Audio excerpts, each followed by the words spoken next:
Synchronicity, an Acausal Connecting Principle by Carl Jung. Foreword. In writing this paper, I have, so to speak, made good a promise which for many years I lacked the courage to fulfill. The difficulties of the problem and its presentation seem to me too great the intellectual responsibility without which such a subject cannot be tackled, too inadequate in the long run, my scientific training. If I have now conquered my hesitation and at last come to grips with my theme, it is chiefly because my experiences of the phenomenon of synchronicity have multiplied themselves over the decades, while on the other hand my researches into the history of symbols, and of the fish symbol in particular, brought the problem ever closer to me, and finally because I have been alluding to the existence of this phenomenon on and off in my writings for 20 years, without discussing it any further.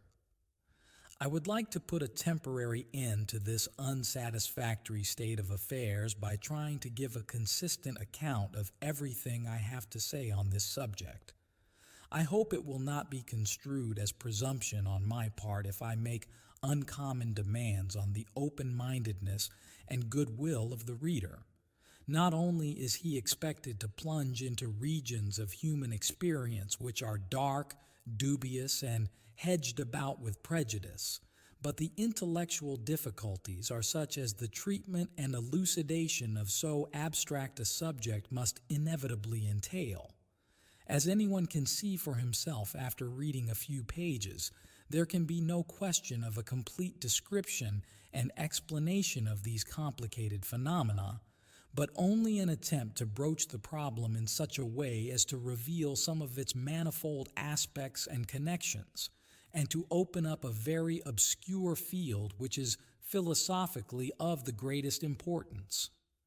As a psychiatrist and psychotherapist, I have often come up against the phenomena in question and could convince myself how much these inner experiences meant to my patients. In most cases, they were things which people do not talk about for fear of exposing themselves to thoughtless ridicule. I was amazed to see how many people have had experiences of this kind and how carefully the secret was guarded. So my interest in this problem has a human as well as a scientific foundation. In the performance of my work, I had the support of a number of friends who are mentioned in the text. Here I would like to express my particular thanks to Dr. Liliane Fry-Rohn for her help with the astrological material. Chapter 1. Exposition. The discoveries of modern physics have, as we know, brought about a significant change in our scientific picture of the world, in that they have shattered the absolute validity of natural law and made it relative. Natural laws are statistical truths, which means that they are completely valid only when we are dealing with RNA-physical quantities.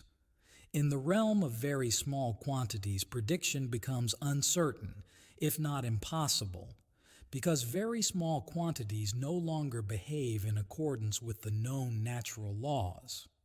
The philosophical principle that underlies our conception of natural law is causality. But if the connection between cause and effect turns out to be only statistically valid and only relatively true, then the causal principle is only of relative use for explaining natural processes and therefore presupposes the existence of one or more other factors which would be necessary for an explanation. This is as much as to say that the connection of events may in certain circumstances be other than causal and requires another principle of explanation. We shall naturally look round in vain in the macro-physical world for causal events, for the simple reason that we cannot imagine events that are connected non-causally and are capable of a non-causal explanation. But that does not mean that such events do not exist. Their existence, or at least their possibility, follows logically from the premise of statistical truth. The experimental method of inquiry aims at establishing regular events which can be repeated. Consequently, unique or rare events are ruled out of account. Moreover, the experiment imposes limiting conditions on nature, for its aim is to force her to give answers to questions devised by man. Every answer of nature is therefore more or less influenced by the kind of questions asked, and the result is always a hybrid product. The so-called scientific view of the world, based on this, can hardly be anything more than a psychologically biased, partial view which misses out all those by no means unimportant aspects that cannot be grasped statistically. But to grasp these unique or rare events at all, we seem to be dependent on equally unique and individual descriptions. This would result in a chaotic collection of curiosities, rather like those old natural history cabinets where one finds cheek by jowl with fossils and anatomical monsters in bottles, the horn of a unicorn, a mandragora mannequin, and a dried mermaid. The descriptive sciences, and above all biology in the widest sense, are familiar with these unique specimens, and in their case only one example of an organism, no matter how unbelievable it may be, is needed to establish its existence. At any rate, numerous observers will be able to convince themselves, on the evidence of their own eyes, that such a creature does in fact exist. But where we are dealing with ephemeral events which leave no demonstrable traces behind them except fragmentary memories in people's minds, then a single witness no longer suffices, nor would several witnesses be enough to make a unique event appear absolutely credible. One has only to think of the notorious unreliability of eyewitness accounts. In these circumstances, we are faced with the necessity of finding out whether the apparently unique event is really unique in our recorded experience, or whether the same or similar events are not to be found elsewhere. Here the consensus omnium plays a very important role psychologically, though empirically it is somewhat doubtful, for only in exceptional cases does the consensus omnium prove to be of value in establishing facts. The empiricist will not leave it out of account, but will do better not to rely on it. Absolutely unique and ephemeral events whose existence we have no means of either denying or proving can never be the object of empirical science. Rare events might very well be, provided that there was a sufficient number of reliable individual observations. The so-called possibility of such events is of no importance whatever, for the criterion of what is possible in any age is derived from that age's rationalistic assumptions.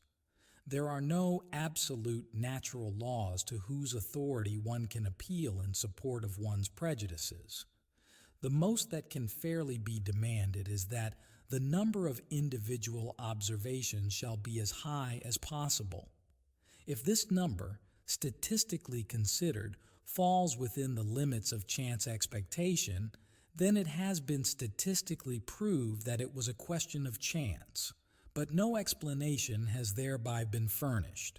There has merely been an exception to the rule, when, for instance, the number of symptoms indicating a complex falls below the probable number of disturbances to be expected during the association experiment. This is no justification for assuming that no complex exists, but that did not prevent the reaction disturbances from being regarded earlier as pure chance. Although in biology especially, we move in a sphere where causal explanations often seem very unsatisfactory, indeed well nigh impossible, we shall not concern ourselves here with the problems of biology, but rather with the question whether there may not be some general field where causal events not only are possible but are found to be actual facts. Now, there is in our experience an immeasurably wide field whose extent forms, as it were, the counterbalance to the domain of causality. This is the world of chance, where a chance event seems causally unconnected with the coinciding fact. So we shall have to examine the nature and the whole idea of chance a little more closely. Chance, we say, must obviously be susceptible of some causal explanation, and is only called chance or coincidence because its causality has not yet been discovered. Since we have an inveterate conviction of the absolute validity of causal law, we regard this explanation of chance as being quite adequate.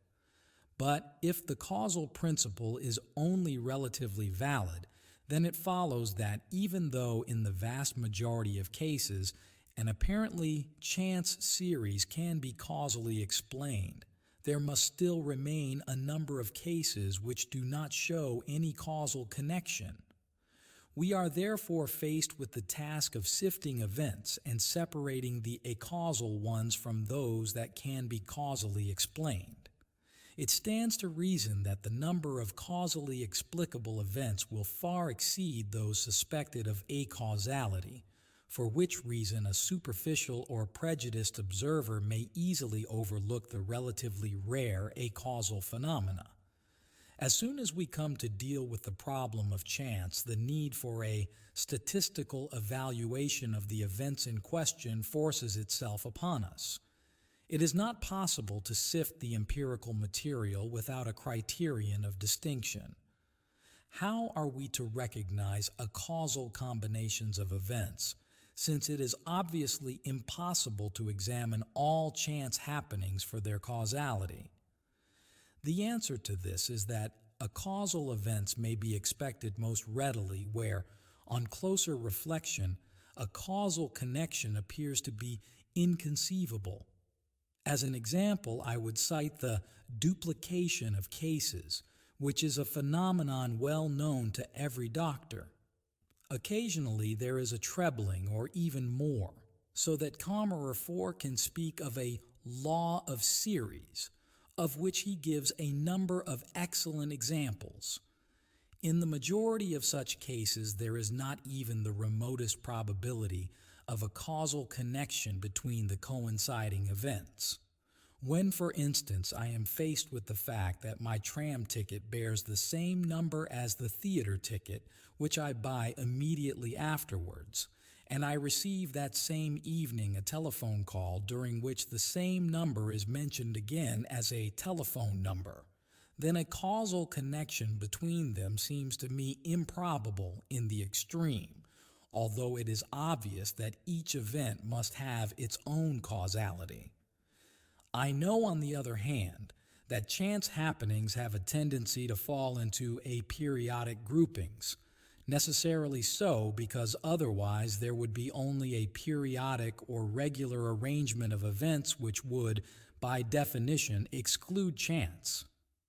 Kammerer holds that, though runs or successions of chance events are not subject to the operation of a common cause, i.e., are acausal, they are nevertheless an expression of inertia, the property of persistence.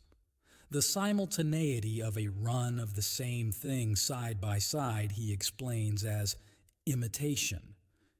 Here he contradicts himself, for the run of chance has not been removed outside the realm of the explicable, but, as we would expect, remains inside it and is consequently reducible, if not to a common cause, then at least to several causes. His concepts of seriality, imitation, attraction, and inertia belong to a causally conceived view of the world and tell us no more than that the run of chance corresponds to statistical and mathematical probability. Kammerer's factual material contains nothing but runs of chance whose only law is probability.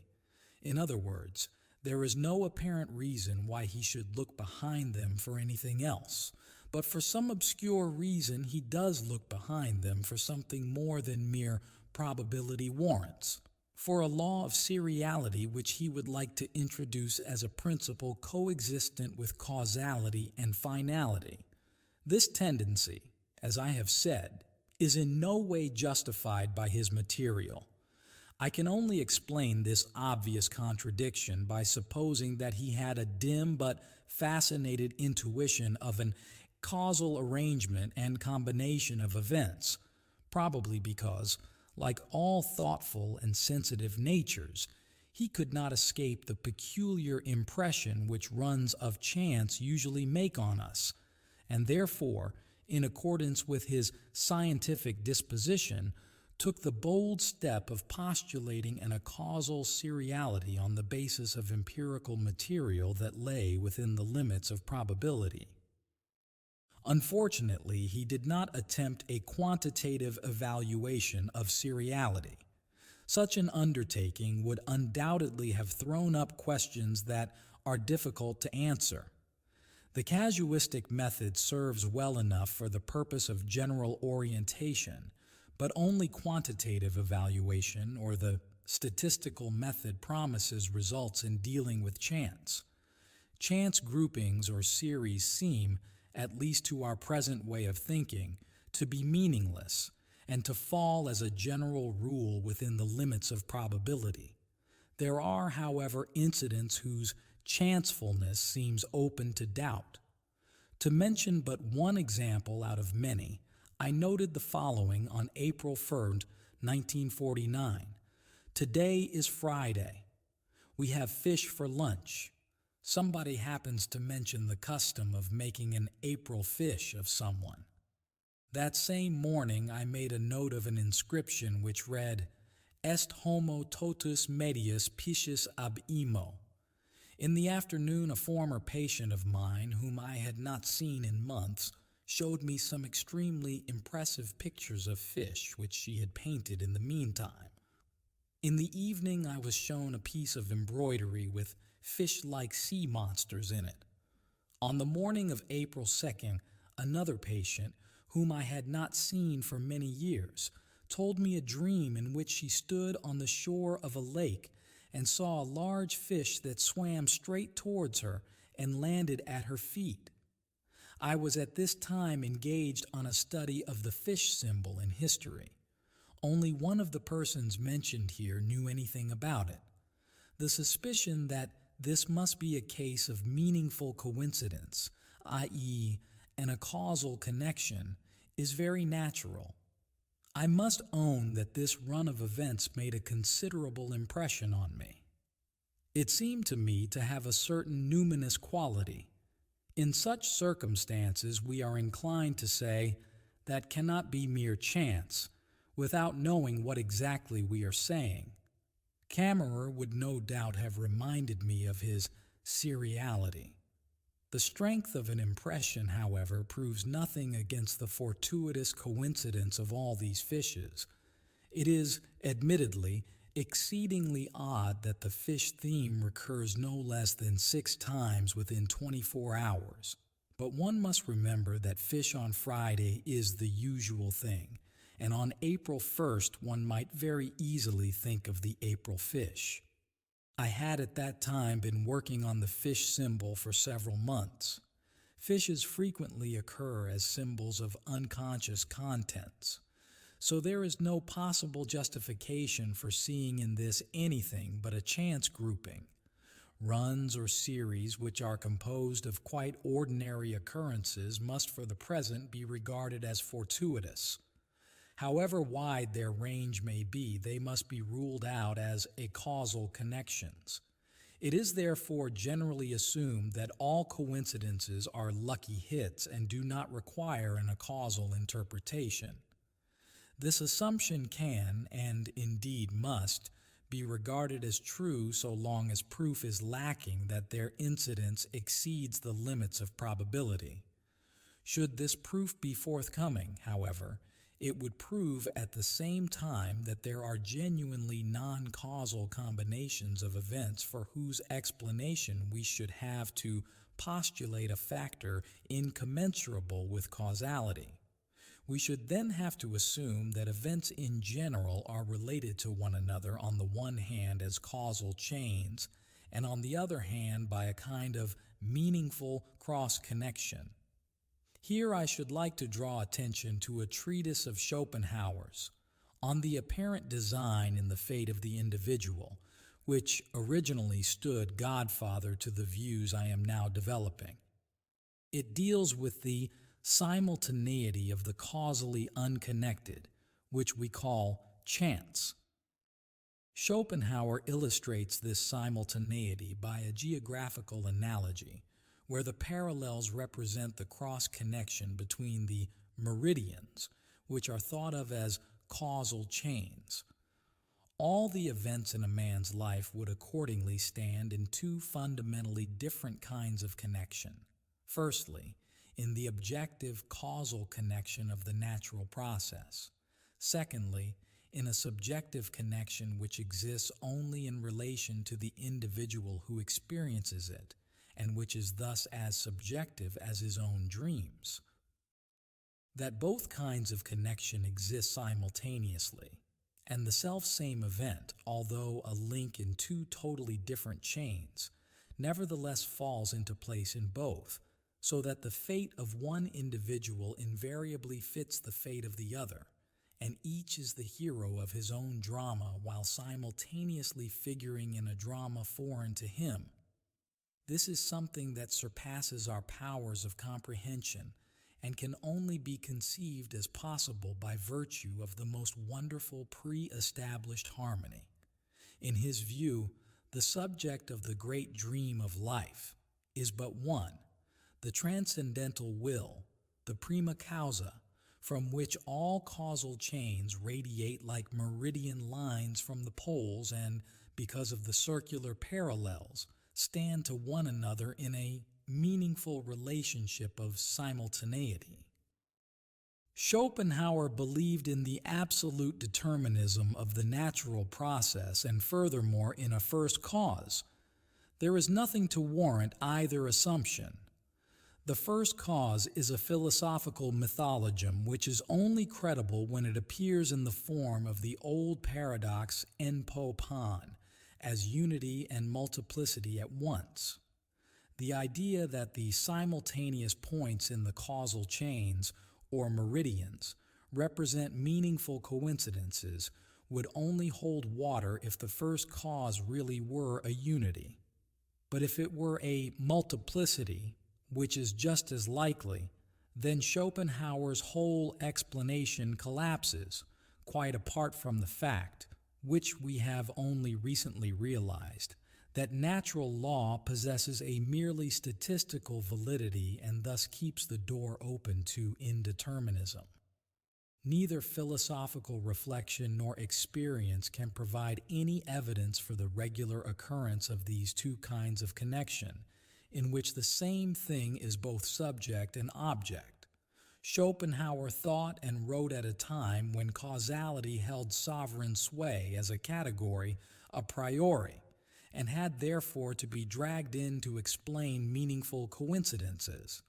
But, as we have seen, it can do this with some degree of probability only if we have recourse to the other, equally arbitrary assumption of the unity of the first cause. It then follows as a necessity that every point on a given meridian stands in a relationship of meaningful coincidence to every other point on the same degree of latitude. This conclusion, however, goes far beyond the bounds of what is empirically possible, for it credits meaningful coincidences with occurring so regularly and systematically that their verification would be either unnecessary or the simplest thing in the world. Schopenhauer's examples carry as much or as little conviction as all the others. Nevertheless, it is to his credit that he saw the problem and understood that there are no facile ad hoc explanations. Since this problem is concerned with the foundations of our epistemology, he derived it in accordance with the general trend of his philosophy from a transcendental premise, from the will which creates life and being on all levels, and which modulates each of these levels in such a way that they are not only in harmony with their synchronous parallels, but also prepare and arrange future events in the form of fate or providence.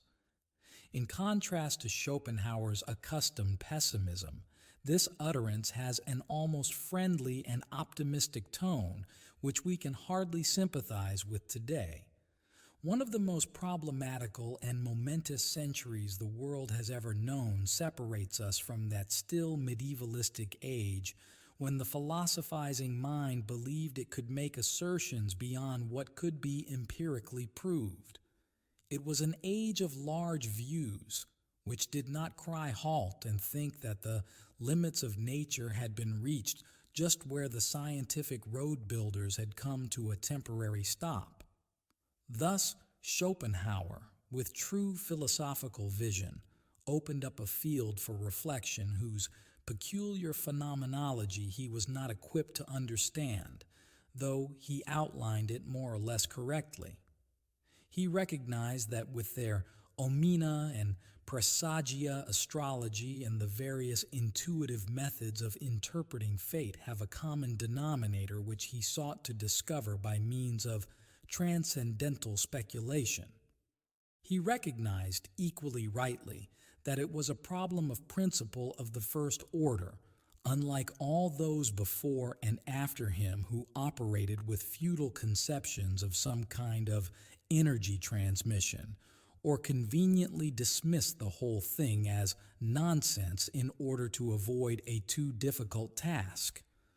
Schopenhauer's attempt is the more remarkable in that it was made at a time when the tremendous advance of the natural sciences had convinced everybody that causality alone could be considered the final principle of explanation. Instead of ignoring all those experiences which refused to bow down to the sovereign rule of causality, he tried, as we have seen, to fit them into his deterministic view of the world. In so doing, he forced concepts like prefiguration, correspondence, and pre-established harmony, which as a universal order coexisting with the causal one have always underlain man's explanations of nature, into the causal scheme, probably because he felt, and rightly, that the scientific view of the world based on natural law, though he did not doubt its validity, nevertheless lacked something which played a considerable role in the classical and medieval view, as it also does in the intuitive feelings of modern man. The mass of facts collected by Gurney, Myers, and Podmore inspired three other investigators, Derriex, Richet, and Flammarion, to tackle the problem in terms of a probability calculus. Derriex found a probability of 1 out of 4,114,545 for telepathic precognitions of death, which means that the explanation of such a warning as due to chance is more than 4 million times more improbable than explaining it as a telepathic or a causal, meaningful coincidence. The astronomer Flammarion reckoned a probability of no less than 1 out of 804,622,222 for a particularly well-observed instance of phantasms of the living. He was also the first to link up other suspicious happenings with a general interest in phenomena connected with death. Thus he relates that, while writing his book on the atmosphere, he was just at the chapter on wind force when a sudden gust of wind swept all his papers off the table and blew them out of the window. He also cites, as an example of triple coincidence, the edifying story of Monsieur de Fortgibou and the plum pudding. The fact that he mentions these coincidences at all in connection with the problem of telepathy shows that Flammarion had a distinct intuition, albeit an unconscious one, of a far more comprehensive principle. The writer Wilhelm von Schultz has collected a number of stories showing the strange ways in which lost or stolen objects come back to their owners. Among other things, he tells the story of a mother who took a photograph of her small son in the Black Forest. She left the film to be developed in Strasbourg, but owing to the outbreak of war, she was unable to fetch it and gave it up for lost. In 1916, she bought a film in Frankfurt in order to take a photograph of her daughter, who had been born in the meantime. When the film was developed, it was found to be doubly exposed. The picture underneath was the photograph she had taken of her son in 1914. The old film had not been developed and had somehow got into circulation again among the new films. The author comes to the understandable conclusion that everything points to the mutual attraction of related objects, or an elective affinity. He suspects that these happenings are arranged as if they were the dream of a greater and more comprehensive consciousness, which is unknowable. The problem of chance has been approached from the psychological angle by Herbert Silberer. He shows that apparently meaningful coincidences are partly unconscious arrangements and partly unconscious arbitrary interpretations. He takes no account either of parapsychic phenomena or of synchronicity, and theoretically he does not go much beyond the causalism of Schopenhauer. Apart from its valuable psychological criticism of our methods of evaluating chance, Silberer's study contains no reference to the occurrence of meaningful coincidences as here understood.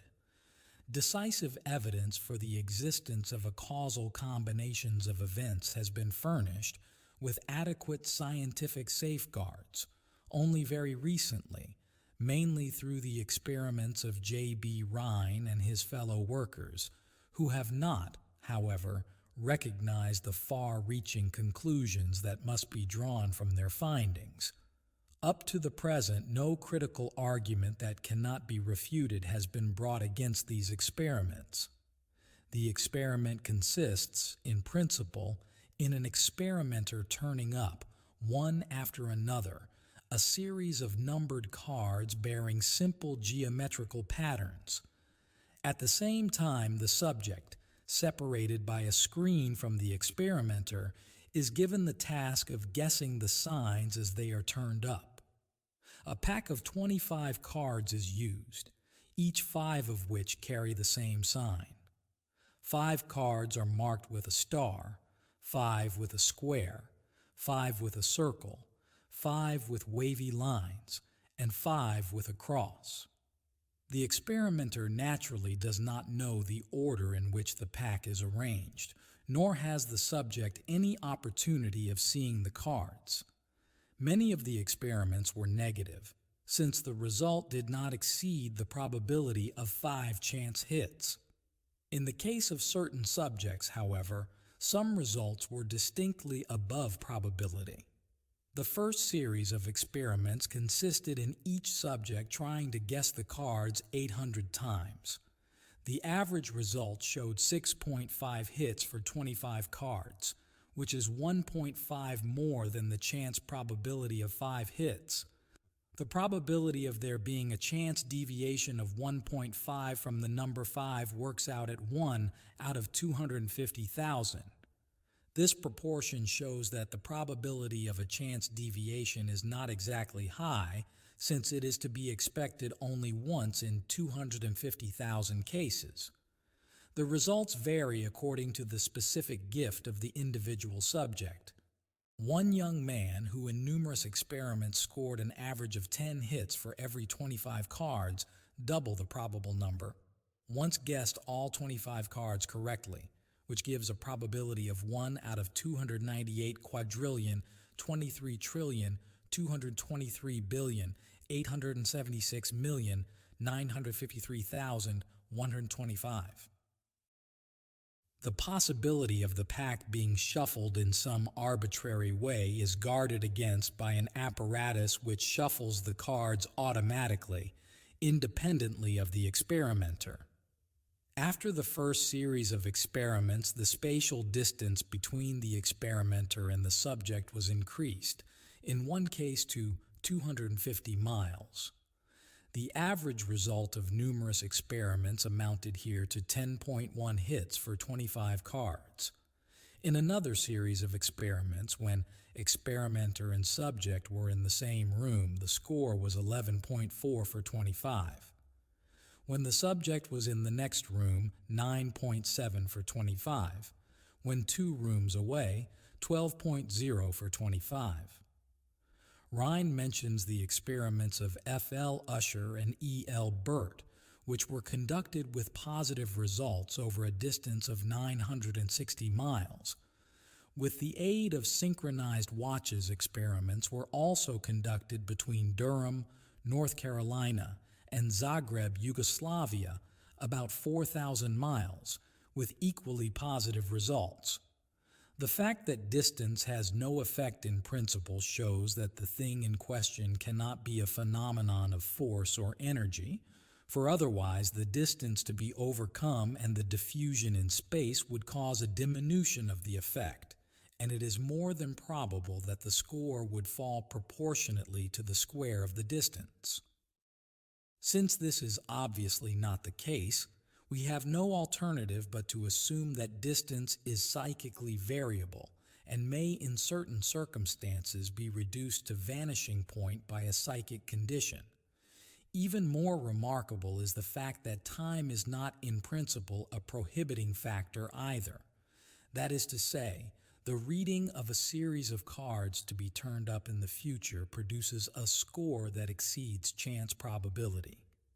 The results of Rhine's time experiment show a probability of 1 out of 400,000, which means a considerable probability of there being some factor independent of time.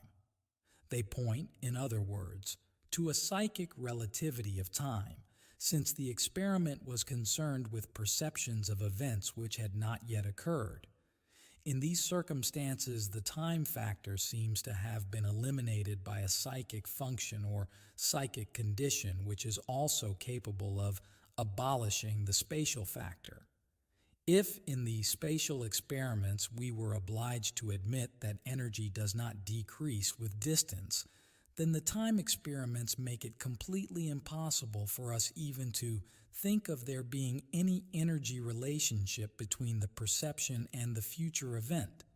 We must give up at the outset all explanations in terms of energy, which amounts to saying that events of this kind cannot be considered from the point of view of causality, for causality presupposes the existence of space and time insofar as all observations are ultimately based upon bodies in motion.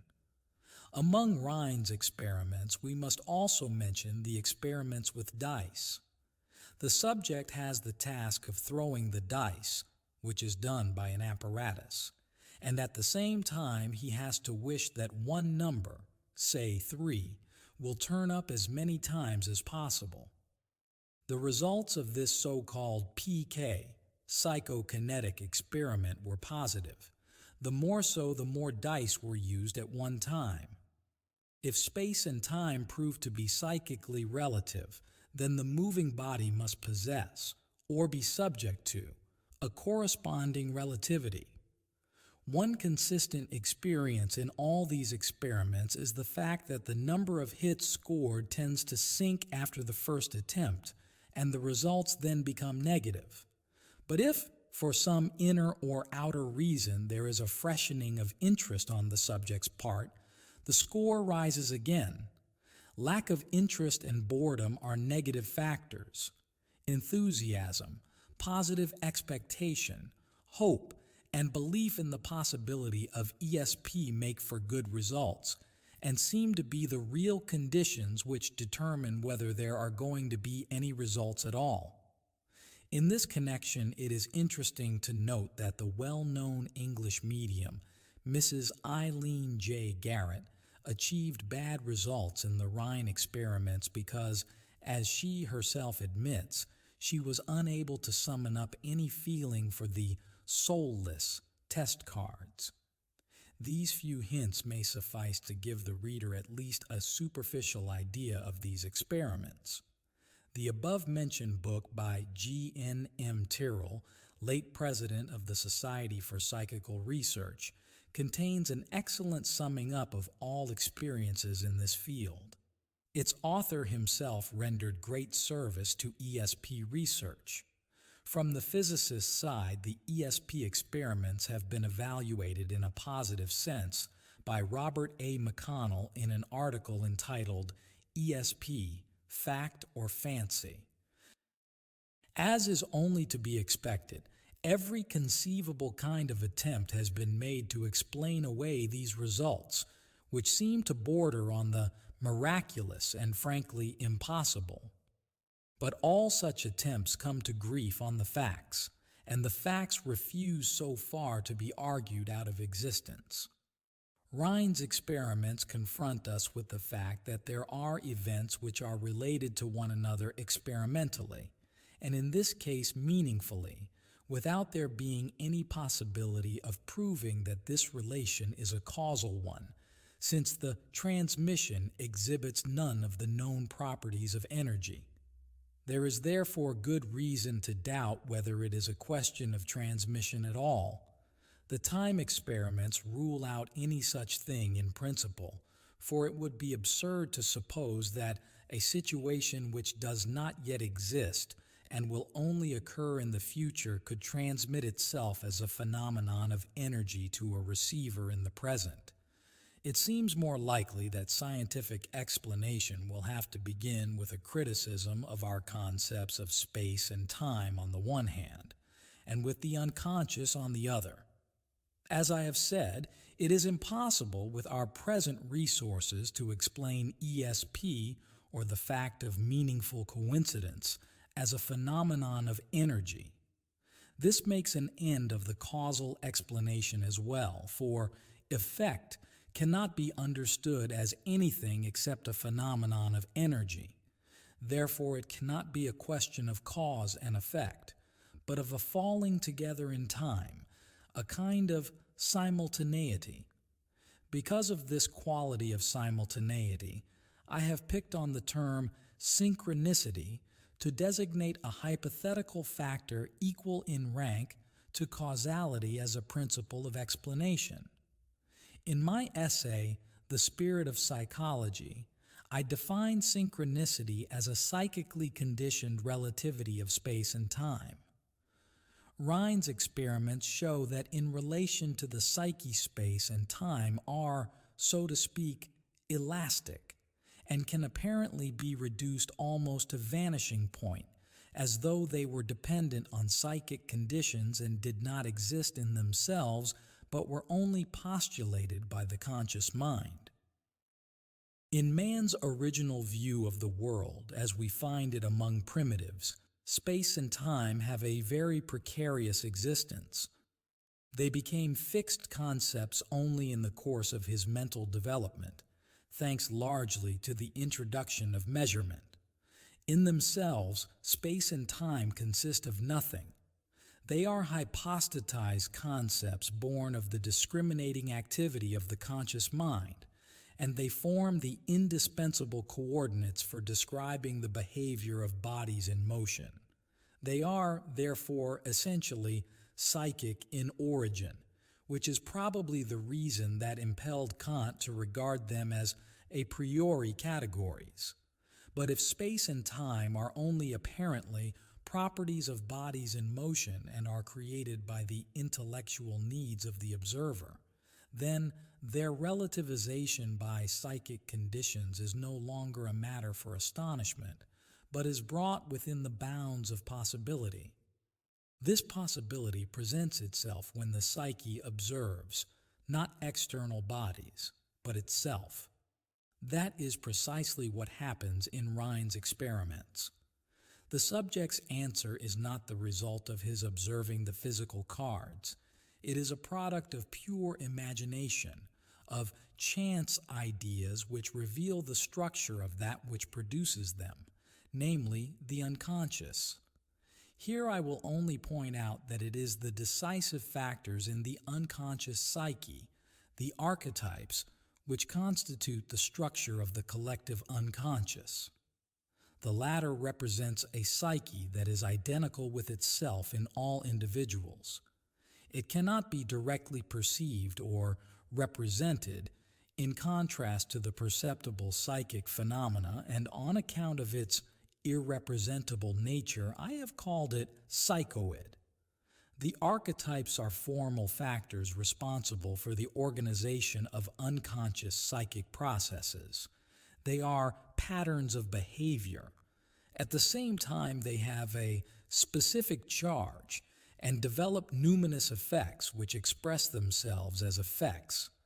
The affect produces a partial abaissement du niveau mental, for although it raises a particular content to a supernormal degree of luminosity, it does so by withdrawing so much energy from other possible contents of consciousness that they become darkened and eventually unconscious. Owing to the restriction of consciousness produced by the affect so long as it lasts, there is a corresponding lowering of orientation which in its turn gives the unconscious a favorable opportunity to slip into the space vacated.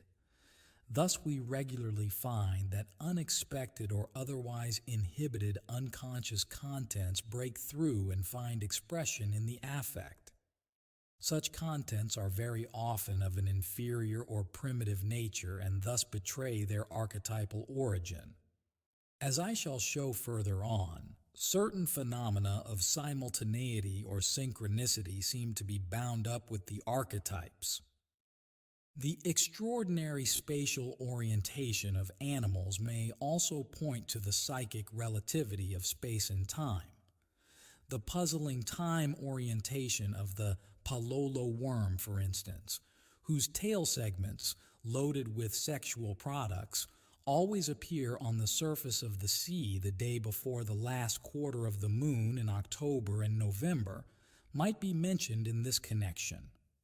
One of the causes suggested is the acceleration of the Earth owing to the gravitational pull of the moon at this time, but for astronomical reasons, this explanation cannot possibly be right. The relation which undoubtedly exists between the human menstruation period and the course of the moon is connected with the latter only numerically and does not really coincide with it, nor has it been proved that it ever did. The problem of synchronicity has puzzled me for a long time, ever since the middle 20s, when I was investigating the phenomena of the collective unconscious and kept on coming across connections which I simply could not explain as chance groupings or runs. What I found were coincidences, which were connected so meaningfully that their chance concurrence would be incredible. By way of example, I shall mention an incident from my own observation. A young woman I was treating had, at a critical moment, a dream in which she was given a golden scarab. While she was telling me this dream, I sat with my back to the closed window. Suddenly I heard a noise behind me, like a gentle tapping. I turned round and saw a flying insect knocking against the window pane from outside. I opened the window and caught the creature in the air as it flew in. It was the nearest analogy to a golden scarab that one finds in our latitudes, a scarabaeid beetle, the common rose chafer, Cetonia aurata, which, contrary to its usual habits, had evidently felt an urge to get into a dark room at this particular moment. I must admit that nothing like it ever happened to me before or since, and that the dream of the patient has remained unique in my experience. I should like to mention another case that is typical of a certain category of events. The wife of one of my patients, a man in his 50s, once told me in conversation that at the deaths of her mother and her grandmother, a number of birds gathered outside the windows of the death chamber. I had heard similar stories from other people. When her husband's treatment was nearing its end, His neurosis having been removed, he developed some apparently quite innocuous symptoms, which seemed to me, however, to be those of heart disease. I sent him along to a specialist, who after examining him told me in writing that he could find no cause for anxiety. On the way back from this consultation, with the medical report in his pocket, my patient collapsed in the street. As he was brought home dying, his wife was already in a great state of anxiety because, soon after her husband had gone to the doctor, a whole flock of birds alighted on their house. She naturally remembered the similar incidents that had happened at the death of her own relatives and feared the worst. Although I was personally acquainted with the people concerned and know very well that the facts here reported are true, I do not imagine for a moment that this will induce anybody who is determined to regard such things as pure chance to change his mind. My sole object in relating these two incidents is simply to give some indication of how meaningful coincidences usually present themselves in practical life. The meaningful connection is obvious enough in the first case in view of the approximate identity of the chief objects, the scarab and the beetle. But in the second case, the death and the flock of birds seem to be incommensurable with one another. If one considers, however, that in the Babylonian Hades the souls wore a feather dress, and that in ancient Egypt the biye, or soul, was thought of as a bird, it is not too far-fetched to suppose that there may be some archetypal symbolism at work. Had such an incident occurred in a dream, that interpretation would be justified by the comparative psychological material. There also seems to be an archetypal foundation to the first case. It was an extraordinarily difficult case to treat, and up to the time of the dream, little or no progress had been made. I should explain that the main reason for this was my patient's animus, which was steeped in Cartesian philosophy and clung so rigidly to its own idea of reality that the efforts of 3 doctors, I was the third, had not been able to weaken it. Evidently something quite irrational was needed, which was beyond my powers to produce. The dream alone was enough to disturb ever so slightly the rationalistic attitude of my patient. But when the scarab came flying in through the window, in actual fact, her natural being could burst through the armor of her animus possession, and the process of transformation could at last begin to move. Any essential change of attitude signifies a psychic renewal, which is usually accompanied by symbols of rebirth in the patient's dreams and fantasies. The scarab is a classic example of a rebirth symbol. The ancient Egyptian book of What is in the Netherworld describes how the dead sun god changes himself at the 10th station into Khepri, the scarab, and then, at the 12th station, mounts the barge which carries the rejuvenated sun god into the morning sky. The only difficulty here is that with educated people, cryptomnesia often cannot be ruled out with certainty, although my patient did not happen to know this symbol. But this does not alter the fact that the psychologist is continually coming up against cases where the emergence of symbolic parallels cannot be explained without the hypothesis of the collective unconscious. Meaningful coincidences, which are to be distinguished from meaningless chance groupings, therefore seem to rest on an archetypal foundation. At least all the cases in my experience, and there is a large number of them, show this characteristic. What that means I have already suggested above. Although anyone with any experience in this field can easily recognize their archetypal character, he will find it difficult to link them up with the psychic conditions in Rhine's experiments, because the latter contain no direct evidence of any constellation of the archetype. Nor is the emotional situation the same as in my examples. Nevertheless, it must be remembered that with Rhine, the first series of experiments generally produced the best results, which then quickly fell off. But when it was possible to arouse a new interest in the essentially rather boring experiment, the results improved again. It follows from this that the emotional factor plays an important role. Affectivity, however, rests to a large extent on the instincts, whose formal aspect is the archetype.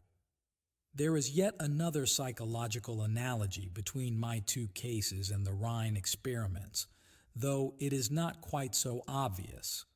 These apparently quite different situations have as their common characteristic an element of impossibility.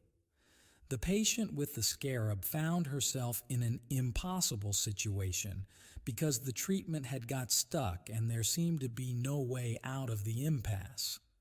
In such situations, if they are serious enough, archetypal dreams are likely to occur which point out a possible line of advance one would never have thought of oneself.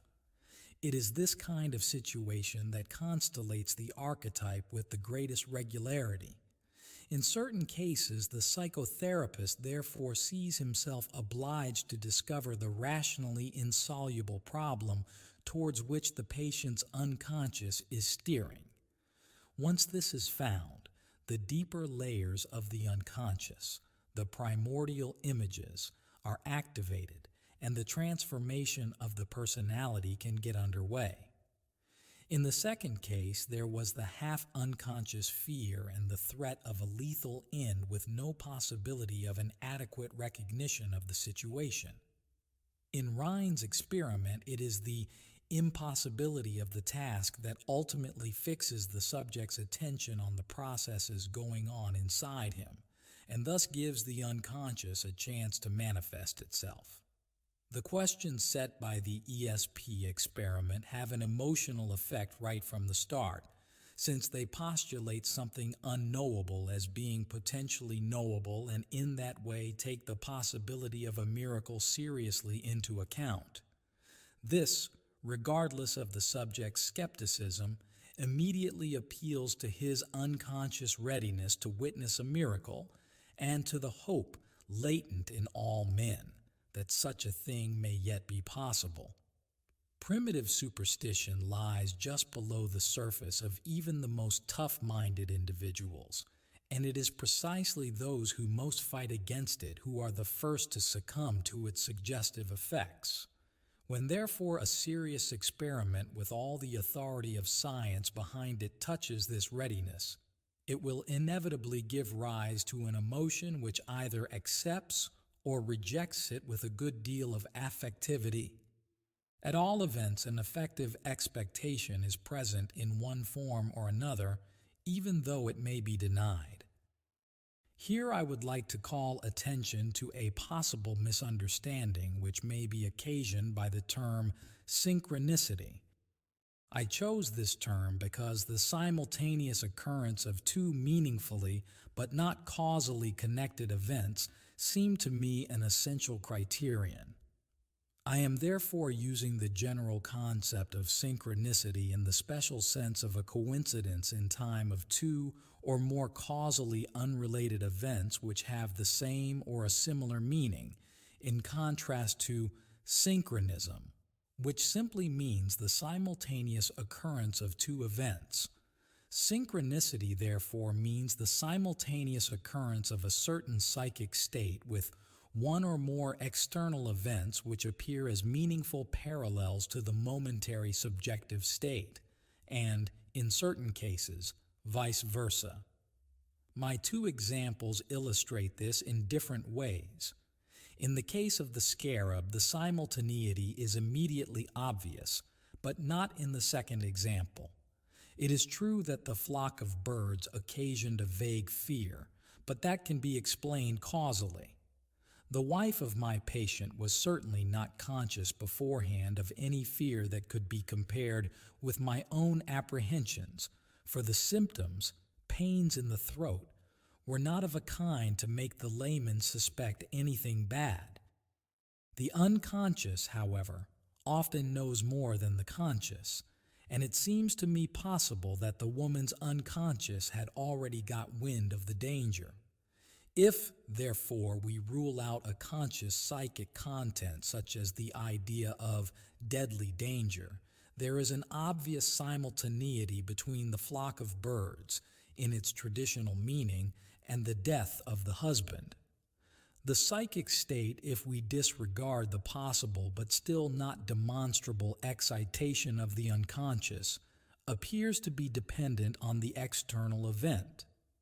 The woman's psyche is nevertheless involved insofar as the birds settled on her house and were observed by her. For this reason, it seems to me probable that her unconscious was in fact constellated. The flock of birds has, as such, a traditional mantic significance. This is also apparent in the woman's own interpretation, and it therefore looks as if the birds represented an unconscious premonition of death. The physicians of the Romantic age would probably have talked of sympathy or magnetism. But as I have said, such phenomena cannot be explained causally unless one permits oneself the most fantastic ad hoc hypotheses. The interpretation of the birds as an omen is, as we have seen, based on two earlier coincidences of a similar kind. It did not yet exist at the time of the grandmother's death. There the coincidence was represented only by the death and the gathering of the birds. Both then and at the mother's death, the coincidence was obvious, but in the third case it could only be verified when the dying man was brought into the house. I mention these complications because they have an important bearing on the concept of synchronicity. Let us take another example. An acquaintance of mine saw and experienced in a dream the sudden death of a friend, with all the characteristic details. The dreamer was in Europe at the time and the friend in America. The death was confirmed next morning by telegram, and 10 days later a letter confirmed the details. Comparison of European time with American time showed that the death occurred at least an hour before the dream. The dreamer had gone to bed late and not slept until about 1 o'clock. The dream occurred at approximately 2 in the morning. The dream experience is not synchronous with the death. Experiences of this kind frequently take place a little before or after the critical event. J.W. Dunn mentions a particularly instructive dream he had in the spring of 1902 when serving in the Boer War. He seemed to be standing on a volcanic mountain. It was an island which he had dreamed about before and knew was threatened by a catastrophic volcanic eruption, like Krakatoa. Terrified, he wanted to save the 4,000 inhabitants. He tried to get the French officials on the neighboring island to mobilize all available shipping for the rescue work. Here the dream began to develop the typical nightmare motifs of hurrying, chasing, and not arriving on time, and all the while there hovered before his mind the words, 4,000 people will be killed unless. Volcano disaster in Martinique town. Swept away, an avalanche of flame, probable loss of over 40,000 lives. The dream did not take place at the moment of the actual catastrophe, but only when the paper was already on its way to him with the news. While reading it, he misread 40,000 as 4,000. The mistake became fixed as a paramnesia, so that whenever he told the dream, he invariably said 4,000 instead of 40,000. Not until 15 years later, when he copied out the article, did he discover his mistake. His unconscious knowledge had made the same mistake in reading as himself. The fact that he dreamed this shortly before the news reached him is something that happens fairly frequently. We often dream about people from whom we receive a letter by the next post. I have ascertained on several occasions that at the moment when the dream occurred, the letter was already lying in the post office of the addressee. I can also confirm, from my own experience, the reading mistake. During the Christmas of 1918, I was much occupied with Orphism, and in particular with the Orphic fragment in Malalas, where the primordial light is described as the Trinitarian Metis, Phanes, Erysipeus. I consistently read Ericopeus instead of Erysipeus, as in the text. Actually, both readings occur. This misreading became fixed as a paramnesia, and later I always remembered the name as Ericopeus, and only discovered 30 years afterward that Malalas's text has Ericopeus. Just at this time, one of my patients, whom I had not seen for a month and who knew nothing of my studies, had a dream in which an unknown man handed her a piece of paper, and on it was written a Latin hymn to a god called Ericopeus. The dreamer was able to write this hymn down upon waking. The language it was written in was a peculiar mixture of Latin, French, and Italian. The lady had an elementary knowledge of Latin, knew a bit more Italian, and spoke French fluently. The name Ericopeus was completely unknown to her, which is not surprising as she had no knowledge of the classics. Our two towns were about 50 miles apart, and there had been no communication between us for a month. Oddly enough, the variant of the name affected the very same vowel which I too had misread, A instead of E, but her unconscious misread it another way, I instead of E. I can only suppose that she unconsciously read not my mistake, but the text in which the Latin transliteration Ericopeus occurs, and was evidently put off her stroke by my misreading. Synchronistic events rest on the simultaneous occurrence of two different psychic states. One of them is the normal, probable state, i.e., the one that is causally explicable, and the other, the critical experience, is the one that cannot be derived causally from the first. In the case of sudden death, the critical experience cannot be recognized immediately as extrasensory perception, but can only be verified as such afterwards. Yet even in the case of the scarab, what is immediately experienced is a psychic state or psychic image which differs from the dream image only because it can be verified immediately. In the case of the flock of birds, there was in the woman an unconscious excitation or fear which was certainly conscious to me and caused me to send the patient to a heart specialist. In all these cases, whether it is a question of spatial or of temporal ESP, we find a simultaneity of the normal or ordinary state with another state or experience which is not causally derivable from it, and whose objective existence can only be verified afterwards. This definition must be borne in mind particularly when it is a question of future events. They are evidently not synchronous but are synchronistic, since they are experienced as psychic images in the present, as though the objective event already existed. An unexpected content which is directly or indirectly connected with some objective external event coincides with the ordinary psychic state.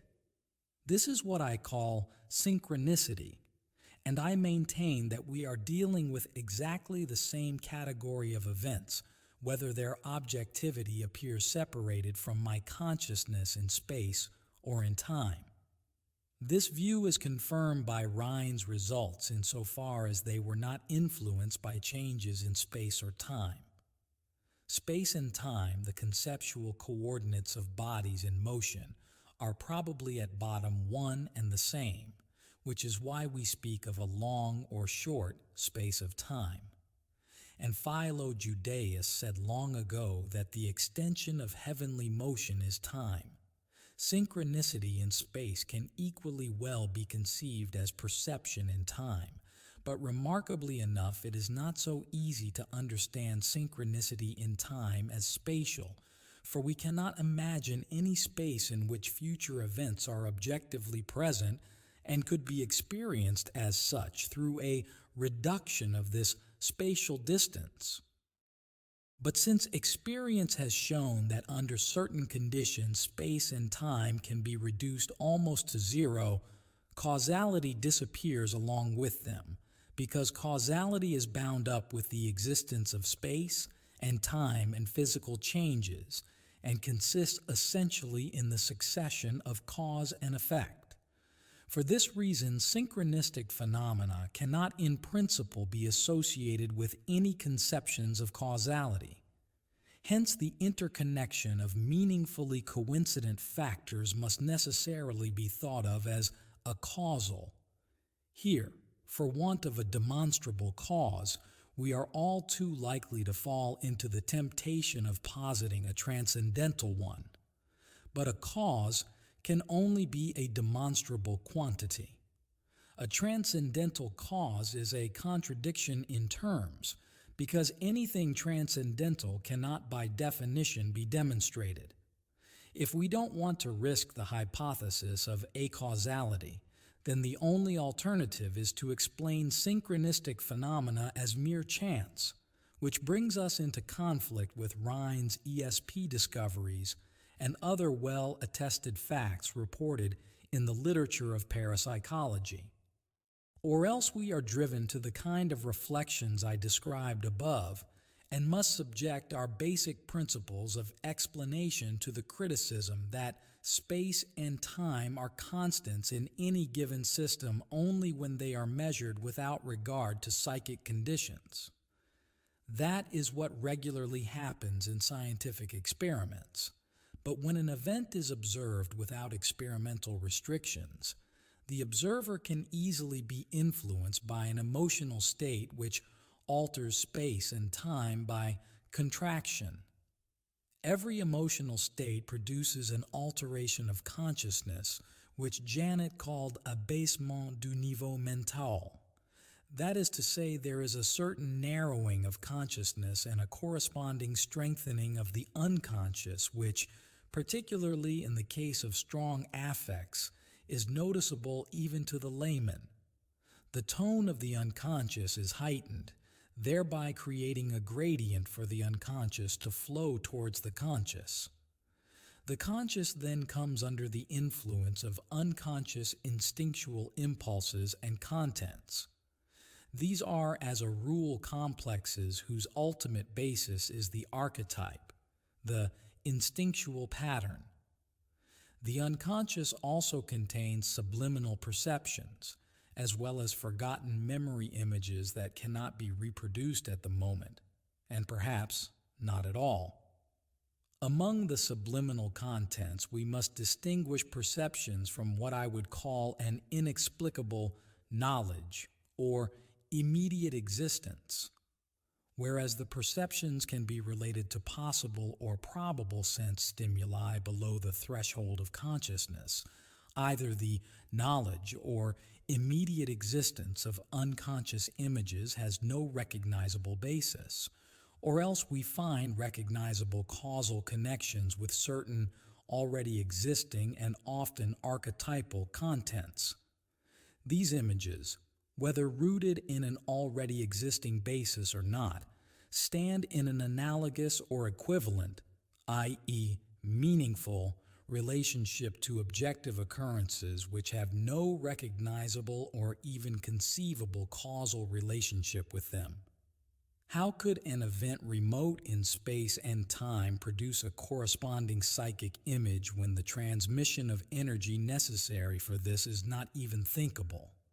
However incomprehensible it may appear, we are finally compelled to assume that there is in the unconscious something like an a priori knowledge or immediate presence of events which lacks any causal basis. At any rate, our conception of causality is incapable of explaining the facts. In view of this complicated situation, it may be worthwhile to recapitulate the argument discussed above, and this can best be done with the aid of our examples. In Rhine's experiment, I made the assumption that, owing to the tense expectation or emotional state of the subject, an already existing, correct, but unconscious image of the result enables his conscious mind to score a more than chance number of hits. The scarab dream is a conscious representation arising from an unconscious, already existing image of the situation that will occur on the following day, i.e., the recounting of the dream and the appearance of the rose chafer. The wife of the patient who died had an unconscious knowledge of the impending death. The flock of birds evoked the corresponding memory images and consequently her fear. Similarly, the almost simultaneous dream of the violent death of the friend arose from an already existing unconscious knowledge of it. In all these cases and others like them, there seems to be an a priori, causally inexplicable knowledge of a situation which is at the time unknowable. Synchronicity therefore consists of two factors. A, an unconscious image comes into consciousness either directly, i.e. literally, or indirectly, symbolized or suggested, in the form of a dream, idea, or premonition. B, an objective situation coincides with this content. The one is as puzzling as the other. How does the unconscious image arise, and how the coincidence? I understand only too well why people prefer to doubt the reality of these things. Here, I will only pose the question. Later in the course of this study, I will try to give an answer. As regards the role which affects play in the occurrence of synchronistic events, I should perhaps mention that this is by no means a new idea, but was already known to Avicenna and Albertus Magnus. Speaking of magic, Albertus Magnus writes, I discovered an instructive account of magic in Avicenna's Liber Sextus Naturalium, which says that a certain power to alter things indwells in the human soul and subordinates the other things to her, particularly when she is swept into a great excess of love or hate or the like. When therefore the soul of a man falls into a great excess of any passion, it can be proved by experiment that the excess, binds things, magically, and alters them in the way it wants.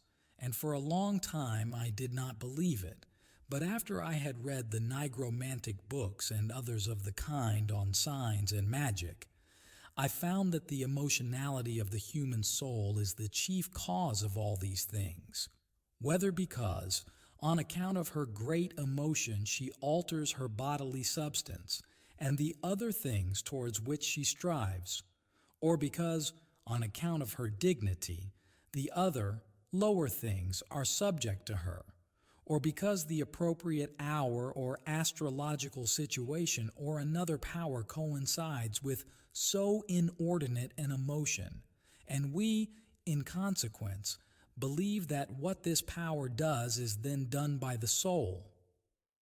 Whoever would learn the secret of doing and undoing these things must know that everyone can influence everything magically if he falls into a great excess, and he must do it at that hour when the excess befalls him, and operate with the things which the soul prescribes. For the soul is then so desirous of the matter she would accomplish that of her own accord she seizes the more significant and better astrological hour, which also rules over the things suited to that matter.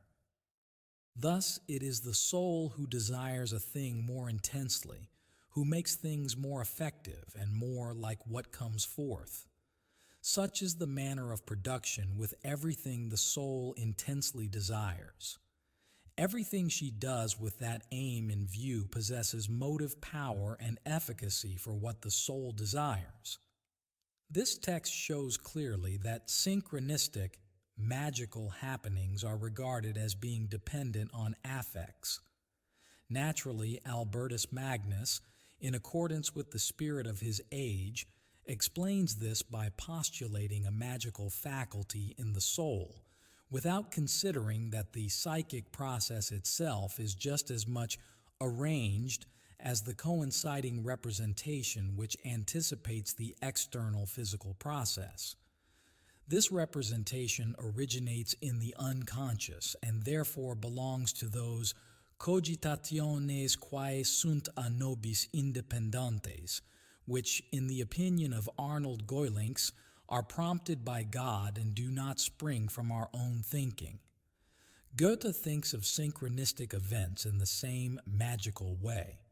Thus he says in his conversations with Eckermann, "We all have certain electric and magnetic powers within us, and ourselves exercise an attractive and repelling force, according as we come into touch with something like or unlike." After these general considerations, let us return to the problem of the empirical basis of synchronicity. The main difficulty here is to find an empirical material from which we can draw reasonably certain conclusions, and unfortunately, this difficulty is not an easy one to solve. The experiences in question are not ready to hand. We must therefore look in the obscurest corners and summon up courage to shock the prejudices of our age if we want to broaden the basis of our understanding of nature. When Galileo discovered the moons of Jupiter with his telescope, he immediately came into head-on collision with the prejudices of his learned contemporaries. Nobody knew what a telescope was and what it could do.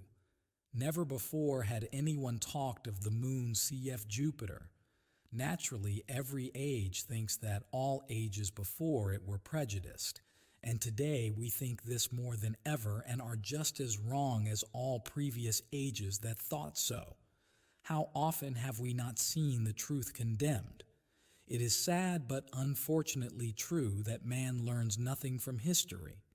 This melancholy fact will present us with the greatest difficulties as soon as we set about collecting empirical material that would throw a little light on this dark subject, for we shall be quite certain to find it where all the authorities have assured us that nothing is to be found. Reports of remarkable isolated cases, however well authenticated, are unprofitable and lead at most to their reporter being regarded as a credulous person. Even the careful recording and verification of a large number of such cases, as in the work of Gurney, Myers, and Podmore, have made next to no impression on the scientific world. The great majority of professional psychologists and psychiatrists seem to be completely ignorant of these researches. The results of the ESP and PK experiments have provided a statistical basis for evaluating the phenomenon of synchronicity and have at the same time pointed out the important part played by the psychic factor. This fact prompted me to ask whether it would not be possible to find a method which would, on the one hand, demonstrate the existence of synchronicity and, on the other hand, disclose psychic contents which would at least give us a clue to the nature of the psychic factor involved.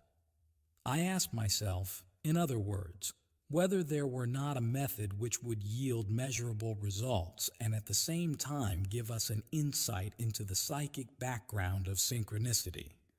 That there are certain essential psychic conditions for synchronistic phenomena we have already seen from the ESP experiments, although the latter are in the nature of the case restricted to the fact of coincidence and only stress its psychic background without illuminating it any further. I had known for a long time that there were intuitive or mantic methods which start with the psychic factor and take the existence of synchronicity as self-evident. I therefore turned my attention first of all to the intuitive technique for grasping the total situation which is so characteristic of China, namely the I Ching or Book of Changes. Unlike the Greek-trained Western mind, the Chinese mind does not aim at grasping details for their own sake, but at a view which sees the detail as part of a whole. For obvious reasons, a cognitive operation of this kind is impossible to the unaided intellect. Judgment must therefore rely much more on the irrational functions of consciousness, that is, on sensation, the sens du réel, and intuition, perception by means of subliminal contents. The I Ching, which we can well call the experimental basis of classical Chinese philosophy, is one of the oldest known methods for grasping a situation as a whole and thus placing the details against a cosmic background, the interplay of yin and yang. This grasping of the whole is obviously the aim of science as well, but it is a goal that necessarily lies very far off because science, whenever possible, proceeds experimentally and in all cases statistically. The experiment, however, consists in asking a definite question which excludes as far as possible anything disturbing and irrelevant. It makes conditions, imposes them on nature, and in this way forces her to give an answer to a question devised by man. She is prevented from answering out of the fullness of her possibilities, since these possibilities are restricted as far as practicable. For this purpose, there is created in the laboratory a situation which is artificially restricted to the question, and which compels nature to give an unequivocal answer. The workings of nature in her unrestricted wholeness are completely excluded. If we want to know what these workings are, we need a method of inquiry which imposes the fewest possible conditions, or if possible, no conditions at all, and then leaves nature to answer out of her fullness. In the laboratory-designed experiment, the known and established procedure forms the stable factor in the statistical compilation and comparison of the results. In the intuitive or mantic experiment with the whole, on the other hand, there is no need of any question which imposes conditions and restricts the wholeness of the natural process. It is given every possible chance to express itself. In the I Ching, the coins fall just as happens to suit them. An unknown question is followed by an unintelligible answer. Thus far, the conditions for a total reaction are positively ideal. The disadvantage, however, leaps to the eye. In contrast to the scientific experiment, one does not know what has happened. To overcome this drawback, two Chinese sages, King Wen and the Duke of Zhou, in the 12th century before our era, basing themselves on the hypothesis of the unity of nature, sought to explain the simultaneous occurrence of a psychic state with a physical process as an equivalence of meaning. In other words, they supposed that the same living reality was expressing itself in the psychic state as in the physical. But in order to verify such an hypothesis, some limiting condition was needed in this apparently limitless experiment, namely a definite form of physical procedure, a method or technique which forced nature to answer in even and odd numbers. These, as representatives of yin and yang, are found both in the unconscious and in nature in the characteristic form of opposites, as the mother and father of everything that happens, and they therefore form the tertium comparationis between the psychic inner world and the physical outer world. Thus, the two sages devised a method by which an inner state could be represented as an outer one and vice versa. This naturally presupposes an intuitive knowledge of the meaning of each oracle figure. The I Ching, therefore, consists of a collection of 64 interpretations in which the meaning of each of the possible yin-yang combinations is worked out. These interpretations formulate the inner unconscious knowledge that corresponds to the state of consciousness at the moment, and this psychological situation coincides with the chance results of the method, that is, with the odd and even numbers resulting from the fall of the coins or the division of the yarrow stalks. The method, like all divinatory or intuitive techniques, is based on an acausal or synchronistic connective principle. In practice, as any unprejudiced person will admit, many obvious cases of synchronicity occurred during the experiment, which could be rationally and somewhat arbitrarily explained away as mere projections.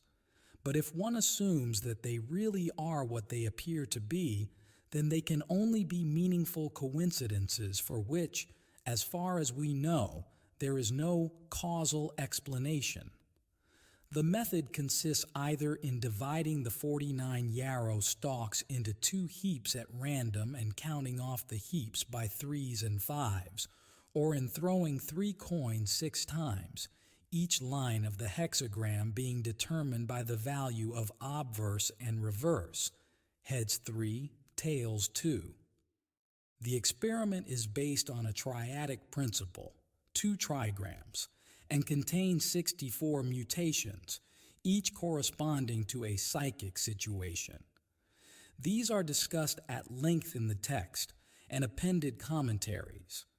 There is also a Western method of very ancient origin which is based on the same general principle as the I Ching, the only difference being that in the West, this principle is not triadic but, significantly enough, tetradic, and the result is not a hexagram built up of yang and yin lines but 16 figures composed of odd and even numbers. 12 of them are arranged according to certain rules in the astrological houses. The experiment is based on 4 by 4 lines consisting of a random number of points which the questioner marks in the sand or on paper from right to left. In true Occidental fashion, the combination of all these factors goes into considerably more detail than the I Ching. Here, too, there are any amount of meaningful coincidences, but they are, as a rule, harder to understand and therefore less obvious than in the latter. In the Western method, which was known since the 13th century as the ars geomantica, or the art of punctation, and enjoyed a widespread vogue, there are no real commentaries, since its use was only mantic and never philosophical like that of the I Ching. Though the results of both procedures point in the desired direction, they do not provide any basis for a statistical evaluation. I have therefore looked round for another intuitive technique and have hit on astrology, which, at least in its modern form, claims to give a more or less total picture of the individual's character. There is no lack of commentaries here. Indeed, we find a bewildering profusion of them, a sure sign that interpretation is neither simple nor certain.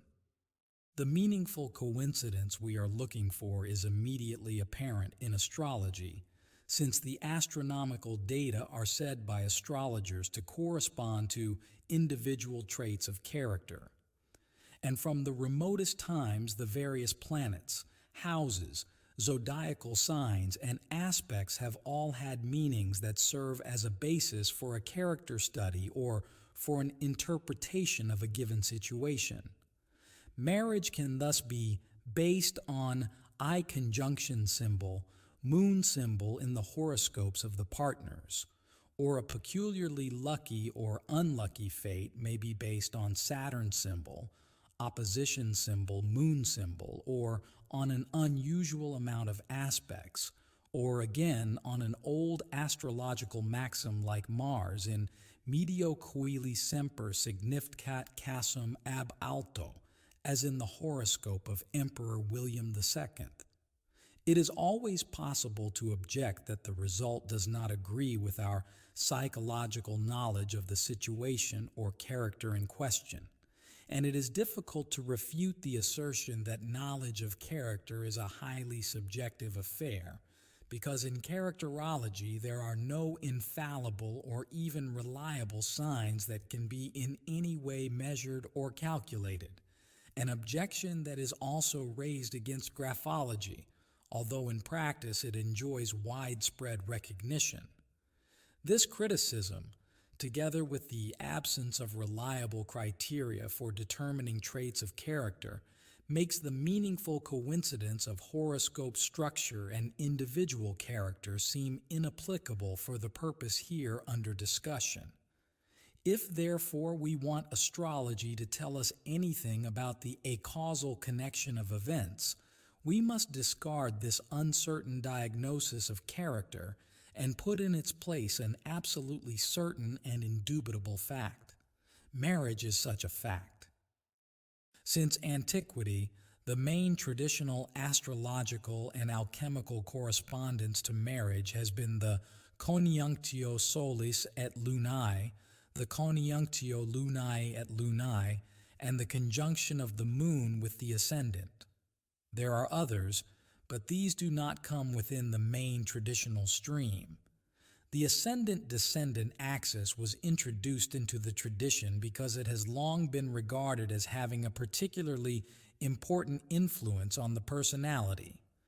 As I shall refer later to the conjunction and opposition of Mars and Venus, I may say here that these are related to marriage only because the conjunction or opposition of these two planets points to a love relationship, and this may or may not produce a marriage. So far as my experiment is concerned, we have to investigate the coincident aspects, sun symbol, moon symbol, and moon ascending. In the horoscopes of married pairs in relation to those of unmarried pairs. It will further be of interest to compare the relation of the above aspects to those of the aspects which belong only in a minor degree to the main traditional stream. No belief in astrology is needed to carry out such an investigation, only the birth dates, an astronomical almanac, and a table of logarithms for working out the horoscope. As the above three mantic procedures show, the method best adapted to the nature of chance is the numerical method. Since the remotest times, men have used numbers to express meaningful coincidences, that is, those that can be interpreted. There is something peculiar, one might even say mysterious, about numbers. They have never been entirely robbed of their numinous aura. If, so a textbook of mathematics tells us, a group of objects is deprived of every single one of its properties or characteristics, there still remains at the end its number, which seems to indicate that number is something irreducible. I am not concerned here with the logic of this mathematical argument, but only with its psychology. The sequence of natural numbers turns out to be unexpectedly more than a mere stringing together of identical units. It contains the whole of mathematics and everything yet to be discovered in this field. Number, therefore, is, in one sense, an unpredictable entity. Although I would not care to undertake to say anything illuminating about the inner relation between two such apparently incommensurable things as number and synchronicity, I cannot refrain from pointing out that not only were they always brought into connection with one another, but that both possess numinosity and mystery as their common characteristics. Number has invariably been used to describe some numinous object, and all numbers from 1 to 9 are sacred, just as 10, 12, 13, 14, 28, 32, and 40 have a special significance. The most elementary quality about an object is whether it is one or many. Number helps more than anything else to bring order into the chaos of appearances. It is the predestined instrument for creating order, or for apprehending an already existing, but still unknown, regular arrangement or orderedness. It may well be the most primitive element of order in the human mind, seeing that the numbers 1 to 4 occur with the greatest frequency and have the widest incidence. In other words, primitive patterns of order are mostly triads or tetrads. That numbers have an archetypal foundation is not, by the way, a conjecture of mine but of certain mathematicians, as we shall see in due course. Hence it is not such an audacious conclusion after all if we define number psychologically as an archetype of order which has become conscious. Remarkably enough, the psychic pictures of wholeness which are spontaneously produced by the unconscious, the symbols of the self in mandala form, also have a mathematical structure. They are, as a rule, quaternities, or their multiples. These structures not only express order, they also create it. That is why they generally appear in times of psychic disorientation in order to compensate a chaotic state or as formulations of numinous experiences. It must be emphasized yet again that they are not inventions of the conscious mind but are spontaneous products of the unconscious, as has been sufficiently shown by experience. Naturally, the conscious mind can imitate these patterns of order, but such imitations do not prove that the originals are conscious inventions. From this it follows irrefutably that the unconscious uses number as an ordering factor. It is generally believed that numbers were invented or thought out by man, and are therefore nothing but concepts of quantities, containing nothing that was not previously put into them by the human intellect. But it is equally possible that numbers were found or discovered. In that case, they are not only concepts but something more, autonomous entities which somehow contain more than just quantities. Unlike concepts, they are based not on a psychic assumption but on the quality of being themselves, on a so-ness that cannot be expressed by an intellectual concept. Under these conditions, they might easily be endowed with qualities that have still to be discovered. I must confess that I incline to the view that numbers were as much found as invented, and that in consequence they possess a relative autonomy analogous to that of the archetypes. They would then have, in common with the latter, the quality of being pre-existent to consciousness, and hence, on occasion, of conditioning it rather than being conditioned by it. The archetypes, too, as a priori ideal forms, are as much found as invented. They are discovered inasmuch as one did not know about their unconscious autonomous existence, and invented inasmuch as their presence was inferred from analogous conceptual structures. Accordingly, it would seem that natural numbers have an archetypal character.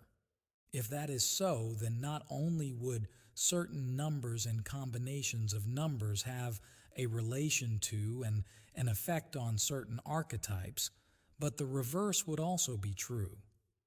The first case is equivalent to number magic, but the second is equivalent to inquiring whether numbers, in conjunction with the combination of archetypes found in astrology, would show a tendency to behave in a special way. Chapter 2. An Astrological Experiment. As I have already said, we need two different facts, one of which represents the astrological constellation, and the other the married state.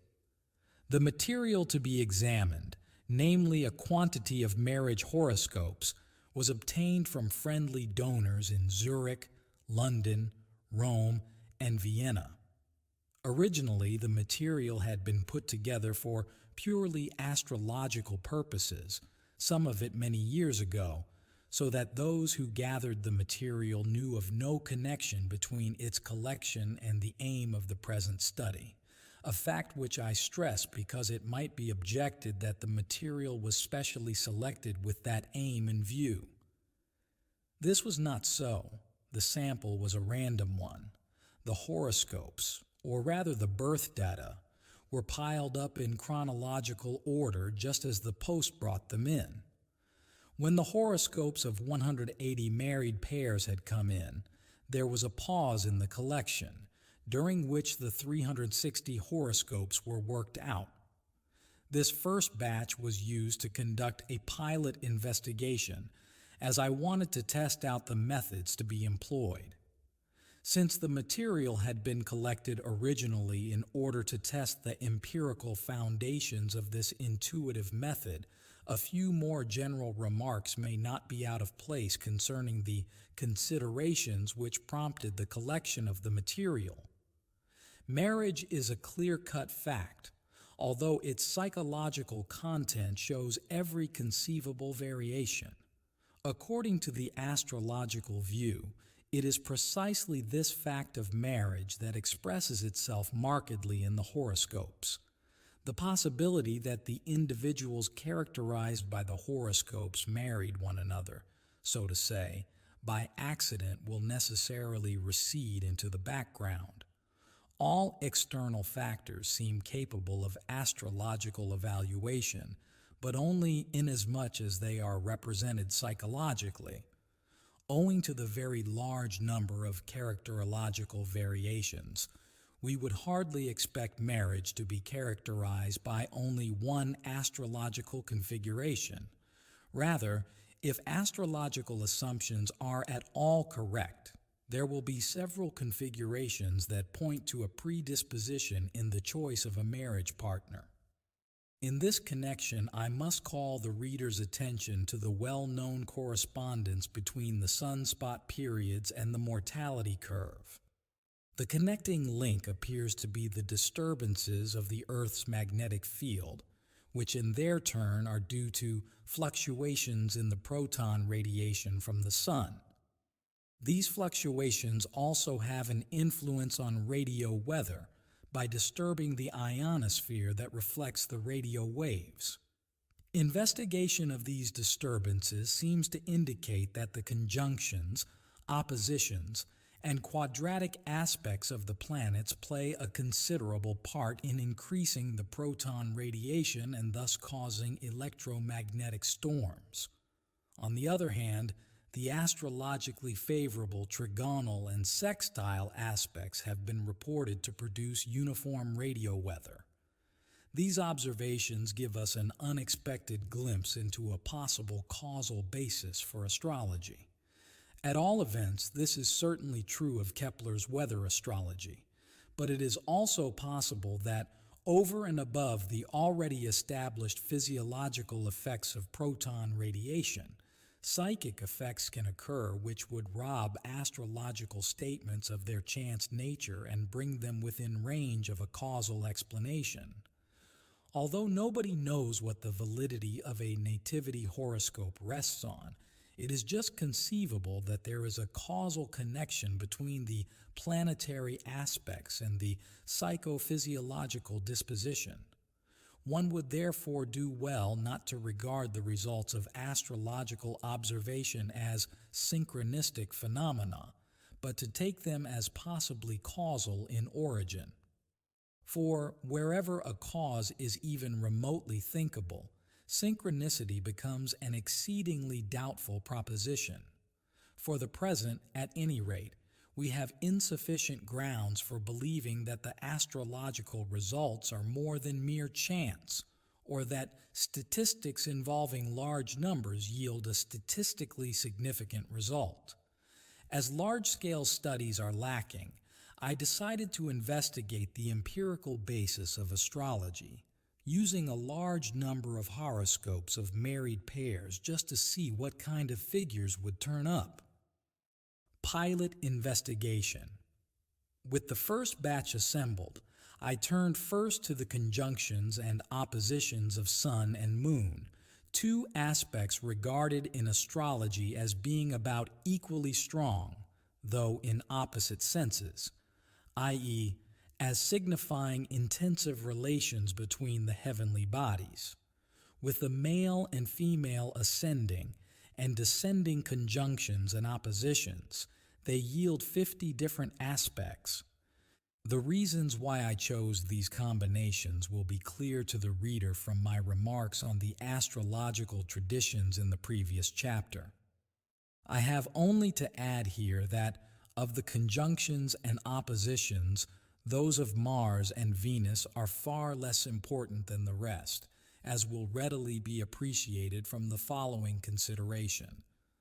The relation of Mars to Venus can reveal a love relation, but a marriage is not always a love relation, and a love relation is not always a marriage.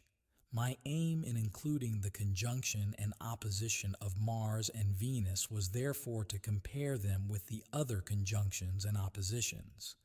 These 50 aspects were first studied for 180 married couples.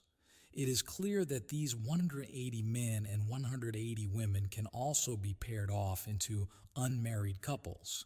In fact, since any one of the 180 men could be paired off with any one of the 179 women to whom he was not married, it is clear that we can investigate 180 times 179 equals 32,220 unmarried pairs within the group of 180 marriages. This was done, and the aspect analysis for these unmarried pairs was compared with that for the married pairs. For all calculations, an orbit of 8 degraarin either way was assumed, clockwise and anti-clockwise, not only inside the sign but extending beyond it. Later, additional marriages were added to the original batch, so that in all, 483 marriages or 966 horoscopes were examined. As the following account shows, the testing and the tabulation of results were carried out in batches. To begin with, what interested me most was, of course, the question of probability. Were the maximum results that we obtained significant figures or not? That is, were they improbable or not? Calculations undertaken by a mathematician showed unmistakably that the average frequency of 10% in the first batch and subsequently in all 3 batches is far from representing a significant figure. Its probability is much too great. In other words, there is no ground for assuming that our maximum frequencies are more than mere dispersions due to chance. Analysis of first batch. First, we counted all the conjunctions and oppositions between Sun, Moon male, female ascending and descending for the 180 married and the 32,220 unmarried pairs. The results are shown in Table 1, where it will be observed that the aspects are arranged by frequency of their occurrence in the married and unmarried pairs. Clearly, the frequencies of occurrence shown in columns 2 and 4 of Table 1 for observed occurrences of the aspects in married and unmarried pairs respectively are not immediately comparable, since the first are occurrences in 180 pairs and the second in 32,220 pairs. In column 5, therefore, we show the figures in column 4 multiplied by the factor 180 divided by 32,220. If the right side, unmarried pairs, equals 1, then we get the following proportion. 18 to 8.40 equals 2.14 to 1. In Table 2, these proportions are arranged according to frequency. To a statistician, these numbers cannot be used to confirm anything, and so are valueless, because they are chance dispersions. But on psychological grounds, I have discarded the idea that we are dealing with mere chance numbers. In a total picture of natural events, it is just as important to consider the exceptions to the rule as the averages. This is the fallacy of the statistical picture. It is one-sided, inasmuch as it represents only the average aspect of reality and excludes the total picture. The statistical view of the world is a mere abstraction and therefore incomplete and even fallacious, particularly so when it deals with man's psychology. Inasmuch as chance maxima and minima occur, they are facts whose nature I set out to explore. What strikes us in Table 2 is the unequal distribution of the frequency values. The top 7 and bottom 6 aspects both show a fairly strong dispersion, while the middle values tend to cluster round the proportion 1:1. I shall come back to this peculiar distribution with the help of a special graph. An interesting point is the confirmation of the traditional astrological and alchemical correspondence between marriage and the Moon-Sun aspects. Moon 6, masculine. Sun 2, 0.14:1, feminine. Moon 8, masculine. Sun 1.61:1, whereas there is no evidence of any emphasis on the Venus-Mars aspects. Of the 50 possible aspects, the result shows that for the married pairs there are 15 such configurations whose frequency is well above the proportion 1:1. The highest value is found in the aforementioned Moon-Sun conjunction, and the two next highest figures, 1.89:1 and 1.68:1, correspond to the conjunctions between feminine ascending and masculine Venus, or feminine Moon and masculine ascending, thus apparently confirming the traditional significance of the ascendant. Of these 15 aspects, a moon aspect occurs 4 times for women, whereas only 6 moon aspects are distributed among the 35 other possible values. The mean proportional value of all moon aspects amounts to 1.24:1.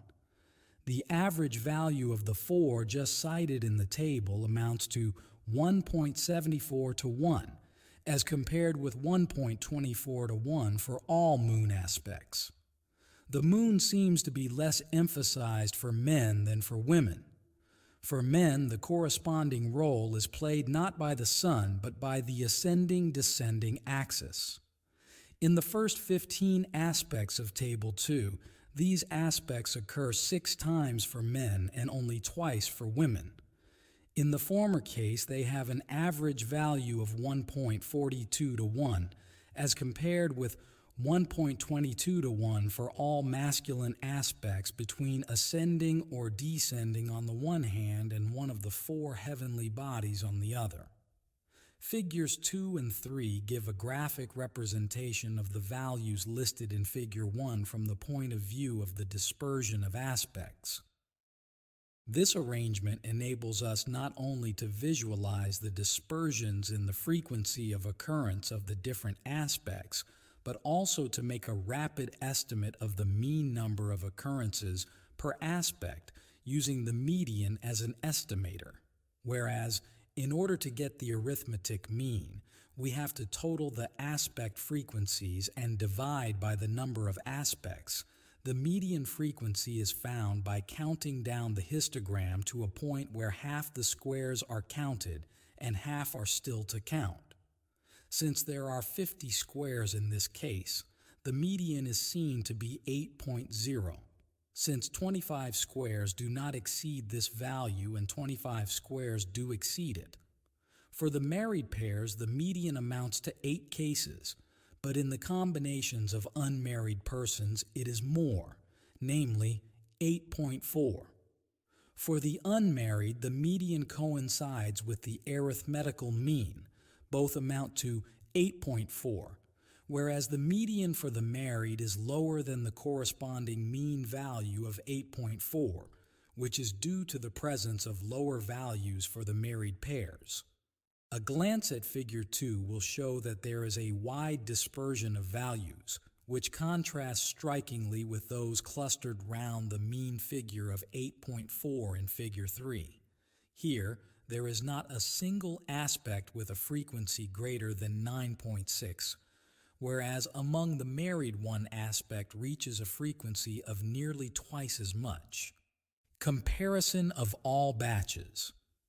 On the supposition that the dispersion apparent in Figure 2 was due to chance, I investigated a larger number of marriage horoscopes, 400 in all, or 800 individual horoscopes.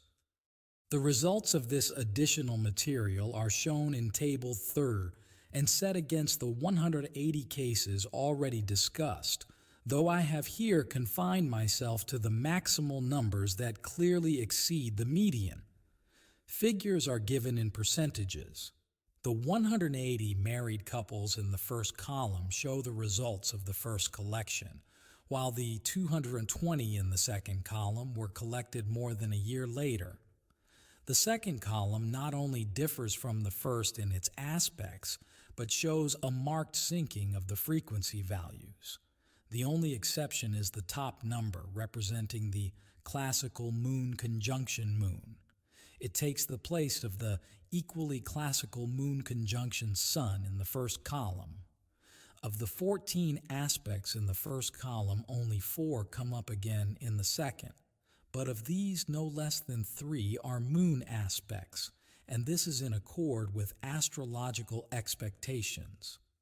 The absence of correspondence between the aspects of the first and second columns indicates a great inequality of material, i.e., there is a wide dispersion.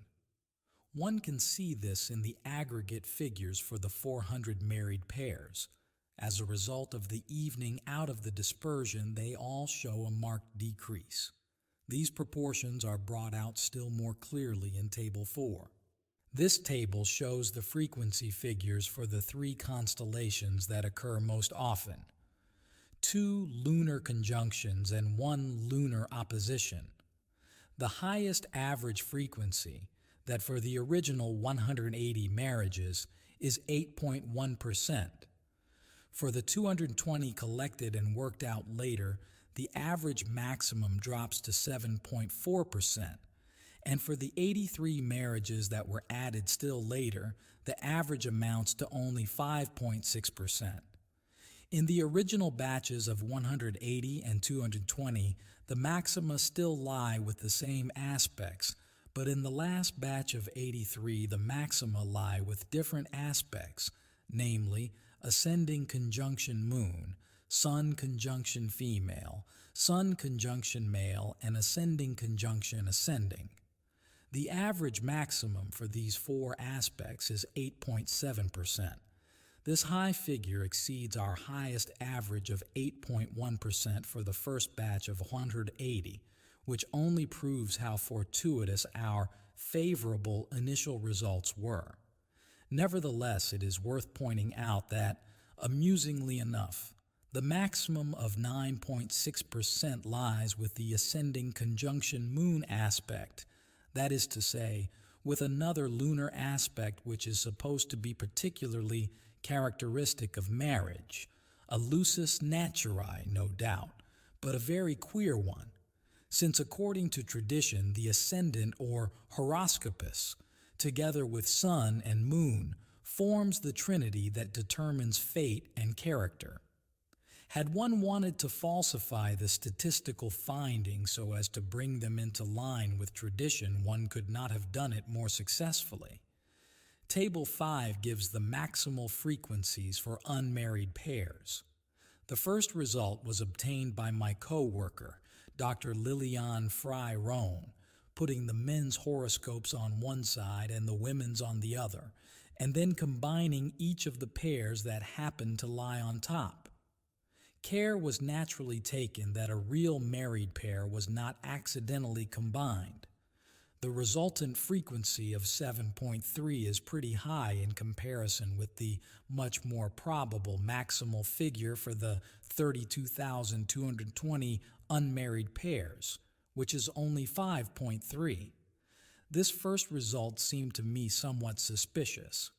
I therefore suggested that we should not combine the pairs ourselves, but should proceed in the following way. 325 men's horoscopes were numbered. The numbers were written on separate slips, thrown into a pot, and mixed up. Then a person who knew nothing of astrology and psychology and even less of these investigations was invited to draw the slips one by one out of the pot without looking at them.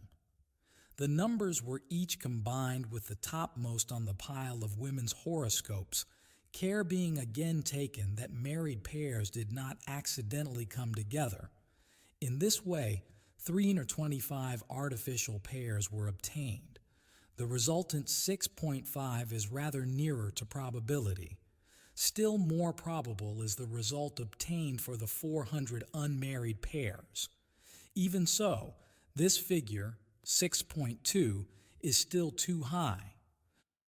The somewhat curious behavior of our figures led to a further experiment whose results I mention here with all the necessary reserve, though it seems to me to throw some light on the statistical variations.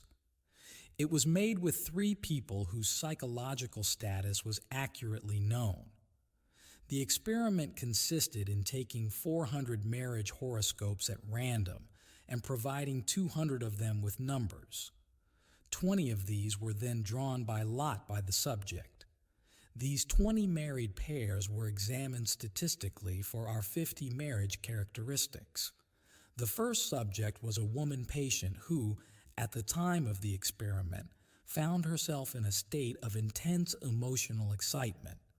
It proved that of 20 Mars aspects, no less than 10 were emphasized, with a frequency of 15.0, of the Moon aspects 9 with a frequency of 10.0, and of the Sun aspects 9 with a frequency of 14.0.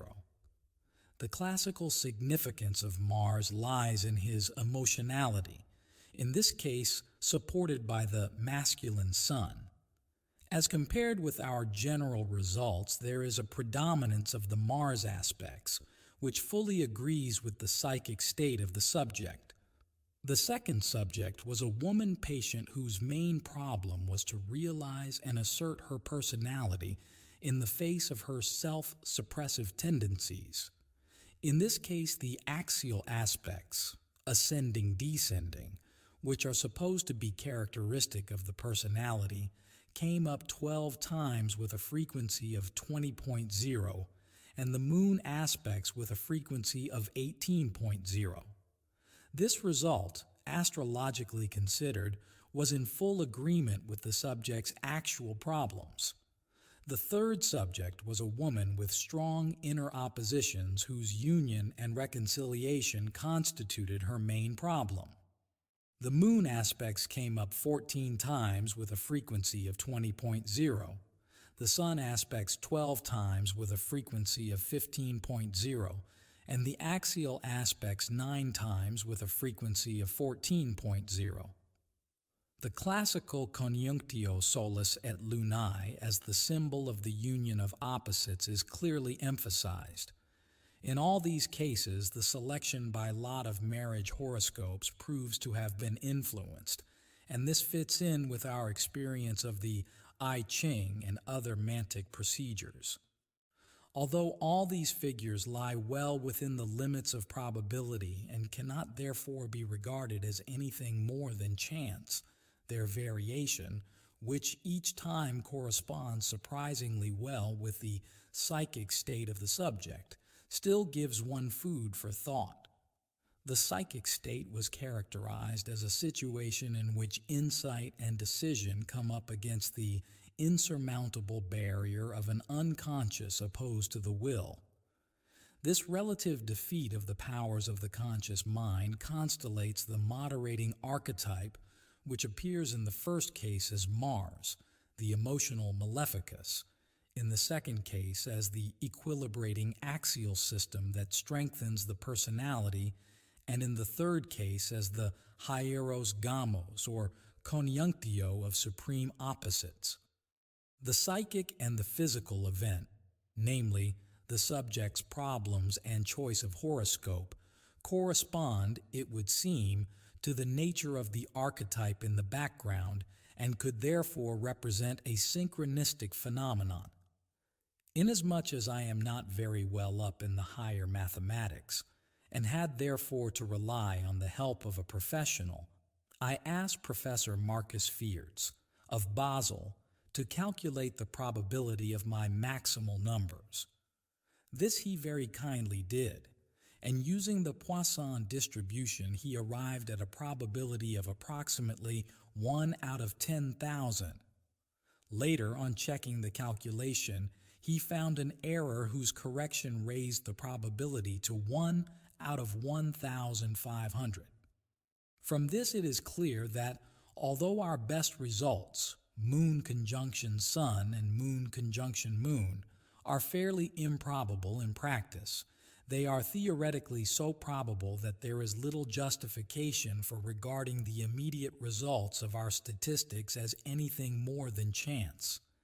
If, for instance, there is a 1 out of 1,500 probability of my getting the telephone connection I want, I shall probably prefer, instead of waiting on the off chance for a telephone conversation, to write a letter. Our investigation shows that not only do the frequency values approximate to the average with the greatest number of married pairs, but that any chance pairings produce similar statistical proportions. From the scientific point of view, the result of our investigation is, in some respects, not encouraging for astrology, as everything seems to indicate that in the case of large numbers, the differences between the frequency values for the marriage aspects of married and unmarried persons disappear altogether. Thus, from the scientific point of view, there is little hope of proving that astrological correspondence is something that conforms to law. At the same time, it is not so easy to counter the astrologer's objection that my statistical method is too arbitrary and too clumsy to evaluate correctly the numerous psychological and astrological aspects of marriage. So the essential thing that remains over from our astrological statistics is the fact that the first batch of 180 marriage horoscopes shows a distinct maximum of 18 for Moon conjunction Sun, and the second batch of 220 a maximum of 24 for Moon conjunction Moon. These two aspects have long been mentioned in the old literature as marriage characteristics, and they therefore represent the oldest tradition. The third batch of 83 yields, as we have said, a maximum of 8 for Moon conjunction ascending. These batches have probabilities of about 1 out of 1,000, 1 out of 10,000, and 1 out of 50 respectively. I should like to illustrate what has happened here by means of an example. You take 3 matchboxes, put 1,000 black ants in the first, 10,000 in the second, and 50 in the third. Together with 1 white ant in each, shut the boxes and bore a hole in each of them, small enough to allow only 1 ant to crawl through at a time. The first ant to come out of each of the 3 boxes is always the white one. The chances of this actually happening are extremely improbable. Even in the first 2 cases, the probability works out at 1 out of 1,000 by 10,000, which means that such a coincidence is to be expected only in 1 case out of 10 million. It is improbable that it would ever happen in anyone's experience. Yet in my statistical investigation, it happened that precisely the 3 conjunctions stressed by astrological tradition came together in the most improbable way. For the sake of accuracy, however, it should be pointed out that it is not the same white ant that is the first to appear each time. That is to say, although there is always a lunar conjunction and always a classical one of decisive significance, they are nevertheless different conjunctions because each time the moon is associated with a different partner. These are, of course, the 3 main components of the horoscope, namely the ascendant, or rising degree of a zodiacal sign, which characterizes the moment, the moon, which characterizes the day, and the sun, which characterizes the month of birth. Hence, if we consider only the first 2 batches, we must assume 2 white ants for each box. This correction raises the probability of the coinciding lunar conjunctions to 1 out of 2,500,000. If we take the third batch as well, the coincidence of the 3 classical moon aspects has a probability of 1 out of 62,500,000. The first proportion is significant even when taken by itself, for it shows that the coincidence is a very improbable one. But the coincidence with the third lunar conjunction is so remarkable that it looks like a deliberate arrangement in favor of astrology. If, therefore, the result of our experiment should be found to have a significant, i.e., more than merely chance probability, the case for astrology would be proved in the most satisfactory way. If, on the contrary, the figures actually fall within the limits of chance probability, they do not support the astrological claim. They merely imitate accidentally the ideal answer to astrological expectation. It is nothing but a chance result from the statistical point of view, yet it is meaningful on account of the fact that it looks as if it validated this expectation. It is just what I call a synchronistic phenomenon. The statistically significant statement only concerns regularly occurring events, and if considered as axiomatic, it simply abolishes all exceptions to the rule. It produces a merely average picture of natural events, but not a true picture of the world as it is. Yet the exceptions, and my results are exceptions, and most improbable ones at that, are just as important as the rules.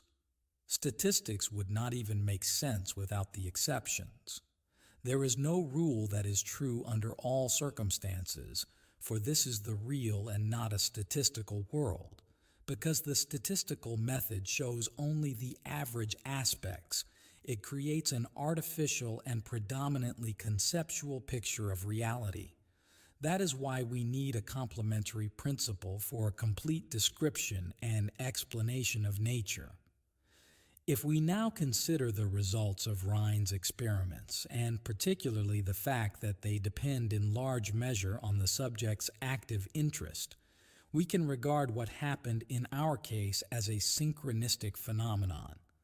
The statistical material shows that a practically as well as theoretically improbable chance combination occurred, which coincides in the most remarkable way with traditional astrological expectations.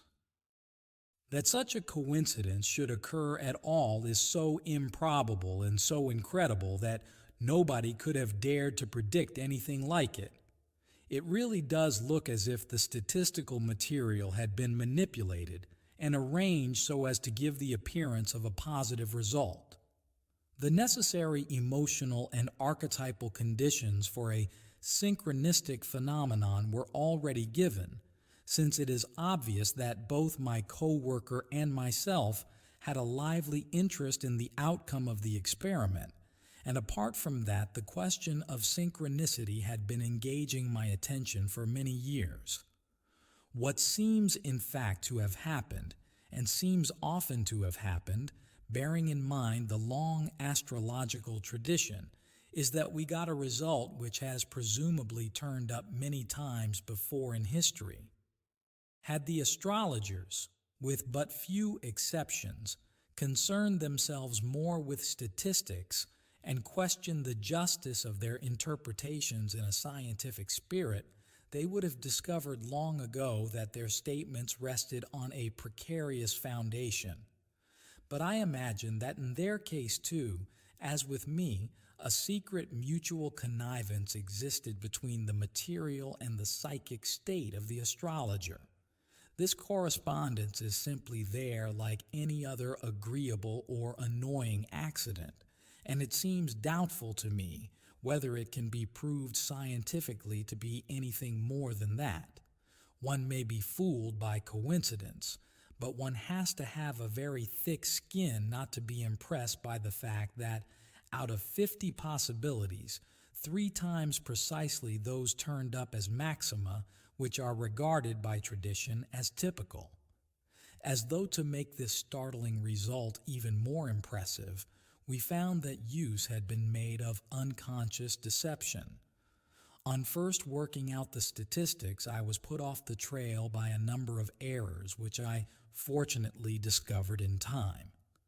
After overcoming this difficulty, I then forgot to mention, in the Swiss edition of this book, that the ant comparison, if applied to our experiment, only fits if, respectively, 2 or 3 white ants are assumed each time. This considerably reduces the improbability of our results. Then, at the 11th hour, Professor Fears, on checking his probability calculations yet again, found that he had been deceived by the factor 5. The improbability of our results was again reduced, though without reaching a degree which one could have described as probable. The errors all tend to exaggerate the results in a way favorable to astrology, and add most suspiciously to the impression of an artificial or fraudulent arrangement of the facts, which was so mortifying to those concerned that they would probably have preferred to keep silent about it. I know, however, from long experience of these things that spontaneous synchronistic phenomena draw the observer, by hook or by crook, into what is happening and occasionally make him an accessory to the deed. That is the danger inherent in all parapsychological experiments. The dependence of ESP on an emotional factor in the experimenter and subject is a case in point. I therefore consider it a scientific duty to give as complete an account as possible of the result and to show how not only the statistical material, but the psychic processes of the interested parties were affected by the synchronistic arrangement. Although, warned by previous experience, I was cautious enough to submit my original account, in the Swiss edition, to 4 competent persons, among them 2 mathematicians. I allowed myself to be lulled into a sense of security too soon. The corrections made here do not in any way alter the fact that the maximal frequencies lie with the 3 classical lunar aspects. In order to assure myself of the chance nature of the result, I undertook one more statistical experiment. I broke up the original and fortuitous chronological order and the equally fortuitous division into 3 batches by mixing the first 150 marriages with the last 150, taking the latter in reverse order. That is to say, I put the first marriage on top of the last, and then the second on top of the last but one, and so on.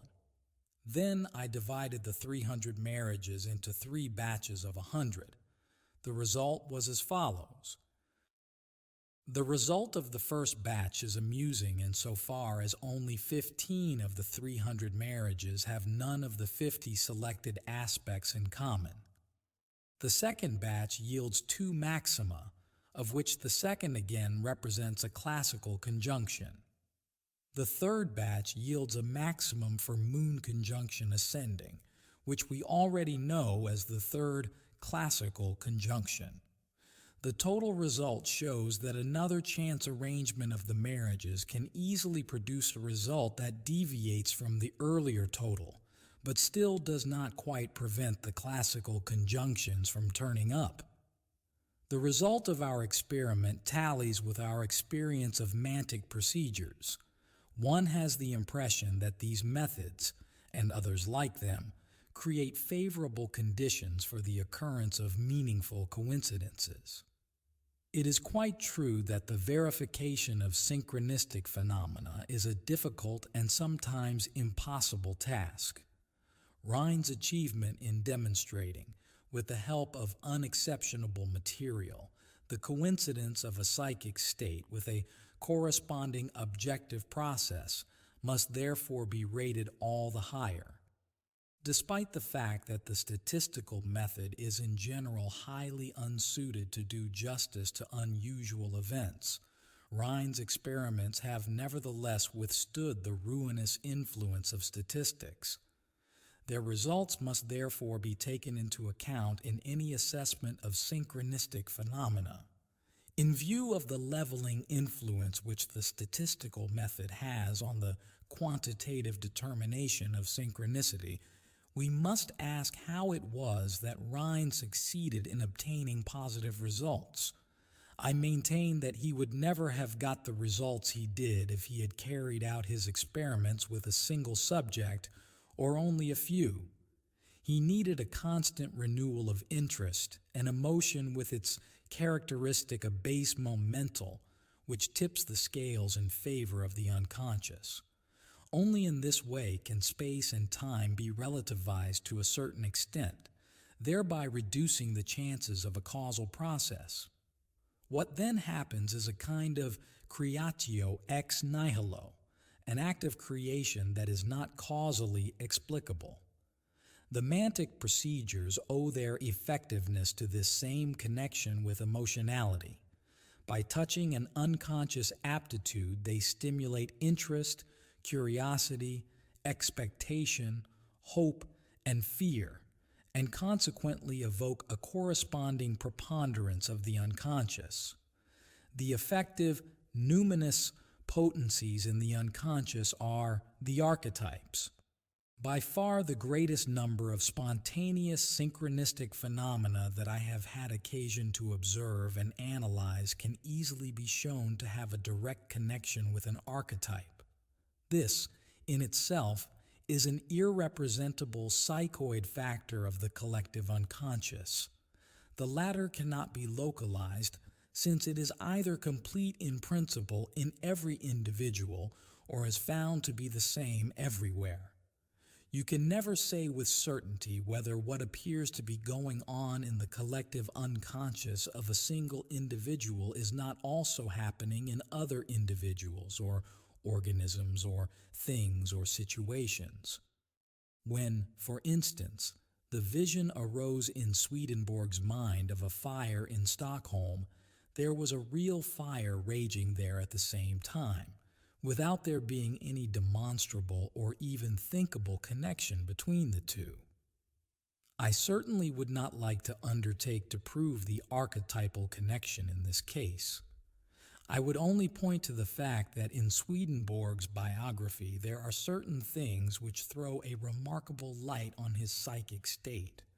We must assume that there was a lowering of the threshold of consciousness which gave him access to absolute knowledge. The fire in Stockholm was, in a sense, burning in him too. For the unconscious psyche, space and time seem to be relative. That is to say, knowledge finds itself in a space-time continuum in which space is no longer space, nor time. If, therefore, the unconscious should develop or maintain a potential in the direction of consciousness, it is then possible for parallel events to be perceived or known. Compared with Rhine's work, the great disadvantage of my astrological statistics lies in the fact that the entire experiment was carried out on only one subject, myself. I did not experiment with a variety of subjects. Rather, it was the varied material that challenged my interest. I was thus in the position of a subject who is at first enthusiastic, but afterwards cools off on becoming habituated to the ESP experiment. The results, therefore, deteriorated with the growing number of experiments, which in this case corresponded to the exposition of the material in batches, so that the accumulation of larger numbers only blurred the favorable initial result. Equally, my final experiment showed that the discarding of the original order and the division of the horoscopes into arbitrary batches produce, as might be expected, a different picture, though its significance is not altogether clear. Rhine's rules are to be recommended wherever, as in medicine, very large numbers are not involved. The interest and expectancy of the investigator might well be accompanied synchronistically by surprisingly favorable results to begin with, despite every precaution. These will be interpreted as miracles only by persons insufficiently acquainted with the statistical character of natural law.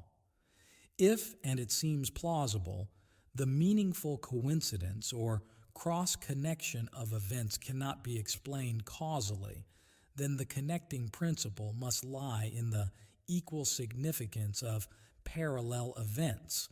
In other words, their tertium comparationis is meaning. We are so accustomed to regard meaning as a psychic process or content that it never enters our heads to suppose that it could also exist outside the psyche. But we do know at least enough about the psyche not to attribute to it any magical power, and still less can we attribute any magical power to the conscious mind. If therefore we entertain the hypothesis that one and the same transcendental meaning might manifest itself simultaneously in the human psyche and in the arrangement of an external and independent event, we at once come into conflict with the conventional scientific and epistemological views. We have to remind ourselves over and over again of the merely statistical validity of natural laws and of the effect of the statistical method in eliminating all unusual occurrences if we want to lend an ear to such an hypothesis.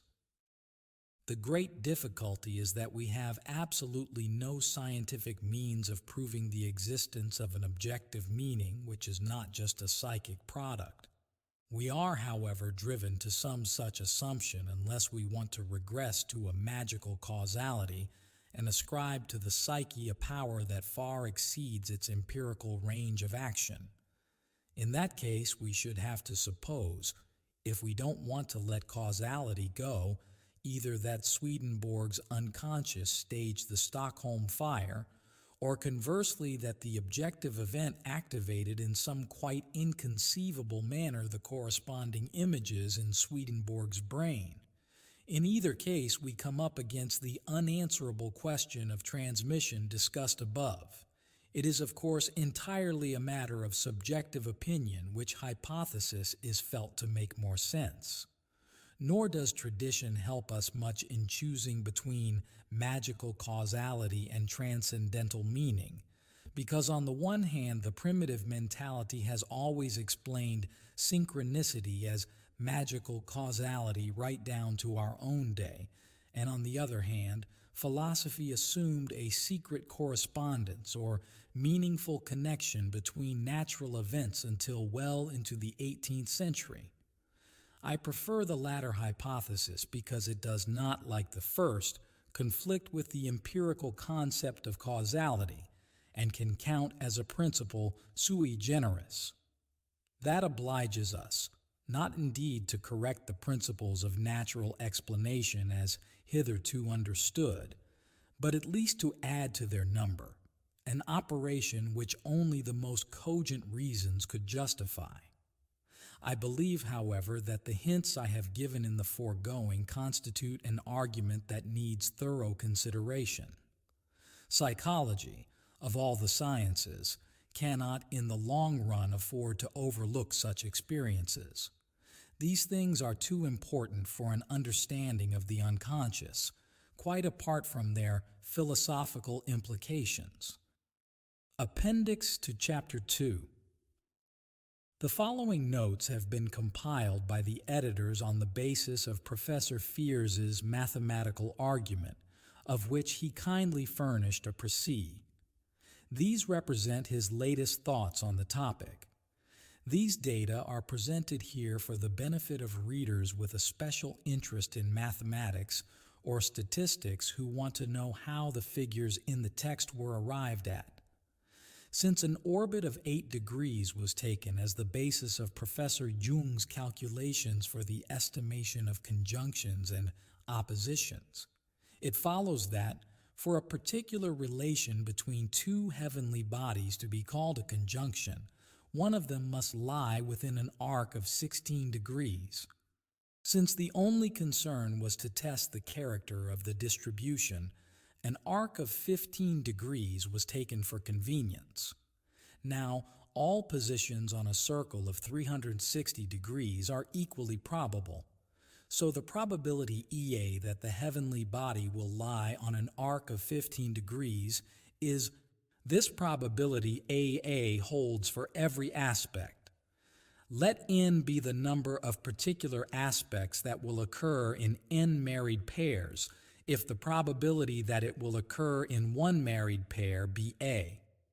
Applying the binomial distribution, we get, in order to obtain a numerical evaluation of 1, can be simplified. This results in an error, which, however, is not important. The simplification can be arrived at by replacing by the Poisson distribution. This approximation is valid if AA may be regarded as very small in comparison with 1, while X is finite. Upon the basis of these considerations, the following numerical results can be arrived at. A. The probability of moon conjunction, sun-moon conjunction moon, and moon conjunction. Ascending turning up simultaneously is B. The probability P for the maximal figures in the 3 batches is 1. 18 aspects in 180 married pairs. P equals 1 out of 1,000. 24 aspects in 220 married pairs. P equals 1 out of 10,003. 8 aspects in 83 married pairs. P equals 1 out of 50. Chapter 3. Forerunners of the idea of synchronicity. The causality principle asserts that the connection between cause and effect is a necessary one. The synchronicity principle asserts that the terms of a meaningful coincidence are connected by simultaneity and meaning. So if we assume that the ESP experiments and numerous other observations are established facts, we must conclude that besides the connection between cause and effect, there is another factor in nature which expresses itself in the arrangement of events and appears to us as meaning. Although meaning is an anthropomorphic interpretation, it nevertheless forms the indispensable criterion of synchronicity. What that factor which appears to us as meaning may be in itself, we have no possibility of knowing. As an hypothesis, however, it is not quite so impossible as may appear at first sight. We must remember that the rationalistic attitude of the West is not the only possible one and is not all-embracing, but is in many ways a prejudice and a bias that ought perhaps to be corrected. The very much older civilization of the Chinese has always thought differently from us in this respect, and we have to go back to Heraclitus if we want to find something similar in our civilization, at least where philosophy is concerned. Only in astrology, alchemy, and the mantic procedures do we find no differences of principle between our attitude and the Chinese. That is why alchemy developed along parallel lines in East and West, and why in both ambits it strove towards the same goal with more or less identical ideas. In Chinese philosophy, one of the oldest and most central ideas is that of Tao, which the Jesuits translated as God. But that is correct only for the Western way of thinking. Other translations, such as providence and the like, are mere makeshifts. Richard Wilhelm brilliantly interprets it as meaning. The concept of Tao pervades the whole philosophical thought of China. Causality occupies this paramount position with us, but it acquired its importance only in the course of the last 2 centuries, thanks to the leveling influence of the statistical method on the one hand and the unparalleled success of the natural sciences on the other, which brought the metaphysical view of the world into disrepute. Lao Tzu gives the following description of Tao in his celebrated Tao Te Ching. There is something formless yet complete that existed before heaven and earth. How still, how empty, dependent on nothing, unchanging, all-pervading, unfailing. One may think of it as the mother of all things under heaven. I do not know its name, but I call it meaning. If I had to give it a name, I should call it the Great. Tao covers the 10,000 things like a garment, but does not claim to be master over them. Lao Tzu describes it as nothing, by which he means, says Wilhelm, only its contrast with the world of reality. Lao Tzu describes its nature as follows. We put 30 spokes together and call it a wheel, but it is on the space where there is nothing that the utility of the wheel depends. We turn clay to make a vessel, but it is on the space where there is nothing that the utility of the vessel depends. We pierce doors and windows to make a house, and it is on these spaces where there is nothing that the utility of the house depends. Therefore, just as we take advantage of what is, we should recognize the utility of what is not. Nothing is evidently meaning or purpose, and it is only called nothing because it does not manifest itself in the world of the senses, but is only its organizer. Lao Tzu says, because the eye gazes but can catch no glimpse of it, it is called elusive. Because the ear listens but cannot hear it, it is called the rarefied. Because the hand feels for it but cannot find it, it is called the infinitesimal.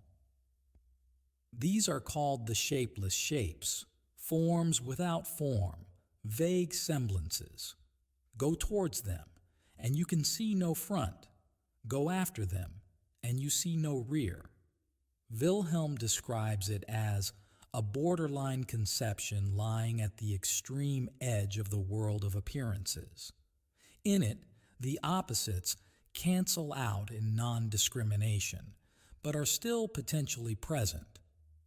These seeds, he continues, point to something that corresponds firstly to the visible, i.e., something in the nature of an image, secondly to the audible, i.e., something in the nature of words, thirdly to extension in space, i.e., something with a form.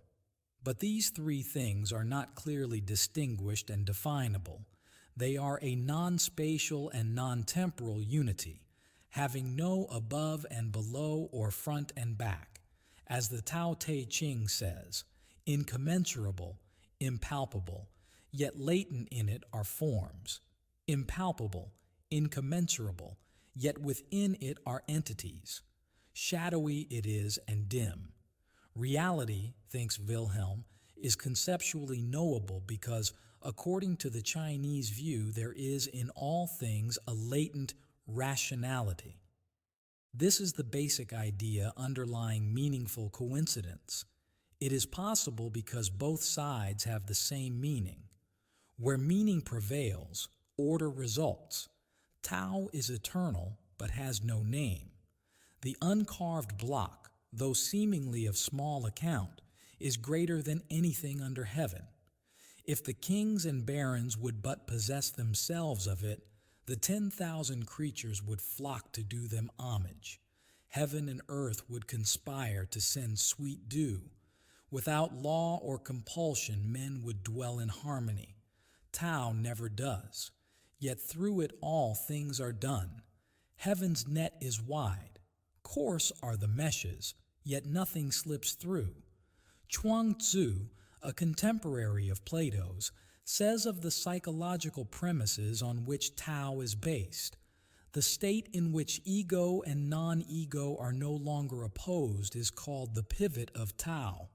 It sounds almost like a criticism of our scientific view of the world when he remarks that Tao is obscured when you fix your eye on little segments of existence only, or limitations are not originally grounded in the meaning of life. Originally, words had no fixed meanings. Differences only arose through looking at things subjectively. The sages of old, says Chuang Tzu, took as their starting point a state when the existence of things had not yet begun. That is indeed the extreme limit beyond which you cannot go.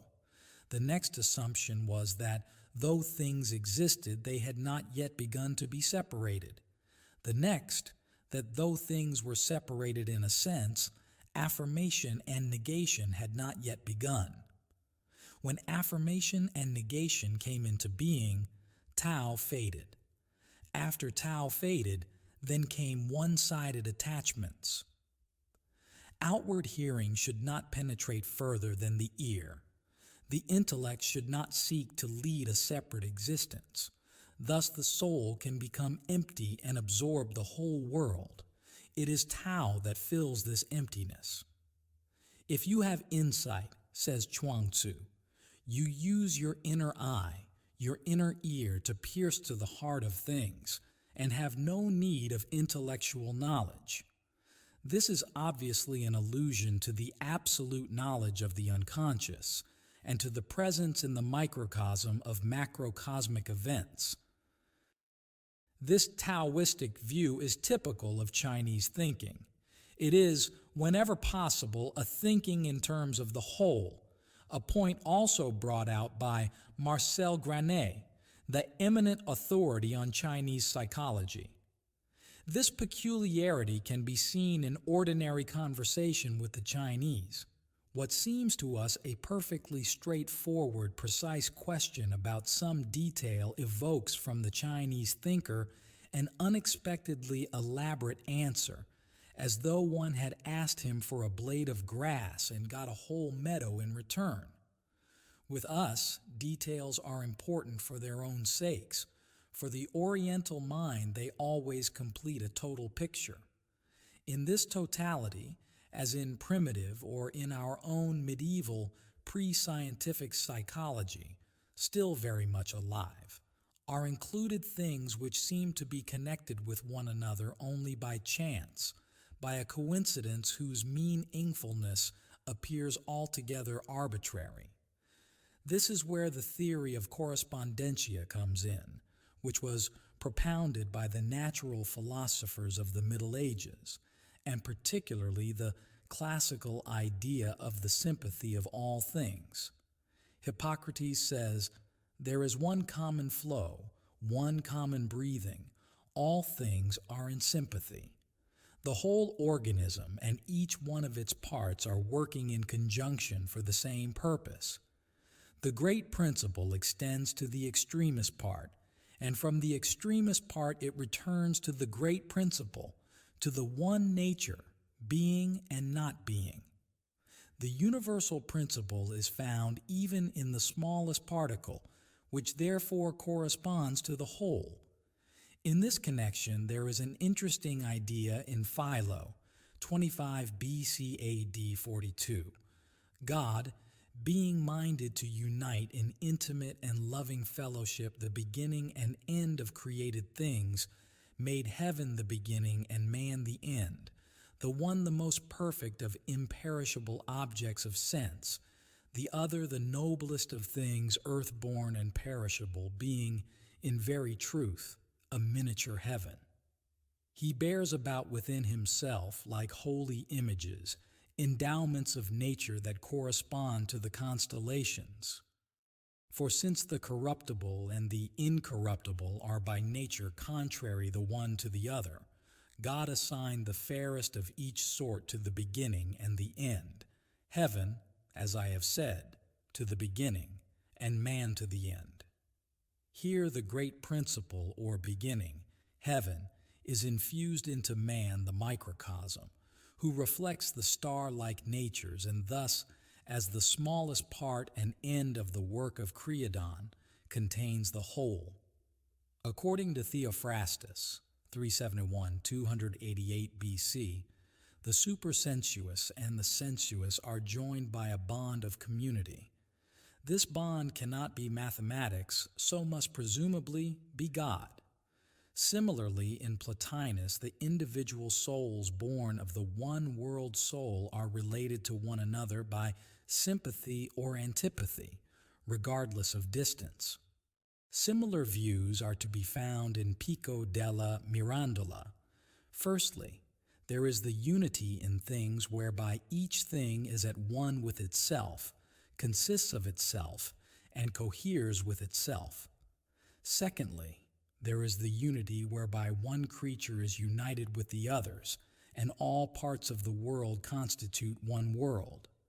The third and most important unity is that whereby the whole universe is one with its creator, as an army with its commander. By this threefold unity, Pico means a simple unity which, like the Trinity, has three aspects. A unity distinguished by a threefold character, yet in such a way as not to depart from the simplicity of unity. For him the world is one being, a visible God, in which everything is naturally arranged from the very beginning like the parts of a living organism. The world appears as the corpus mysticum of God, just as the church is the corpus mysticum of Christ, or as a well-disciplined army can be called a sword in the hand of the commander. The view that all things are arranged according to God's will is one that leaves little room for causality.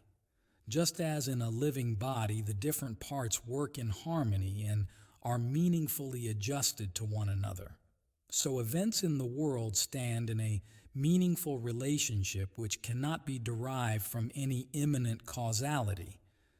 The reason for this is that in either case the behavior of the parts depends on a central control which is superordinate to them.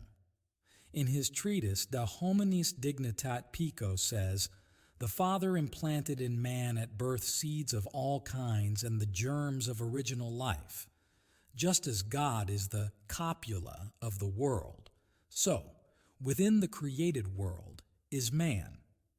Let us make man in our image, who is not a fourth world or anything like a new nature, but is rather the fusion and synthesis of three worlds, the supercelestial, the celestial, and the sublunary.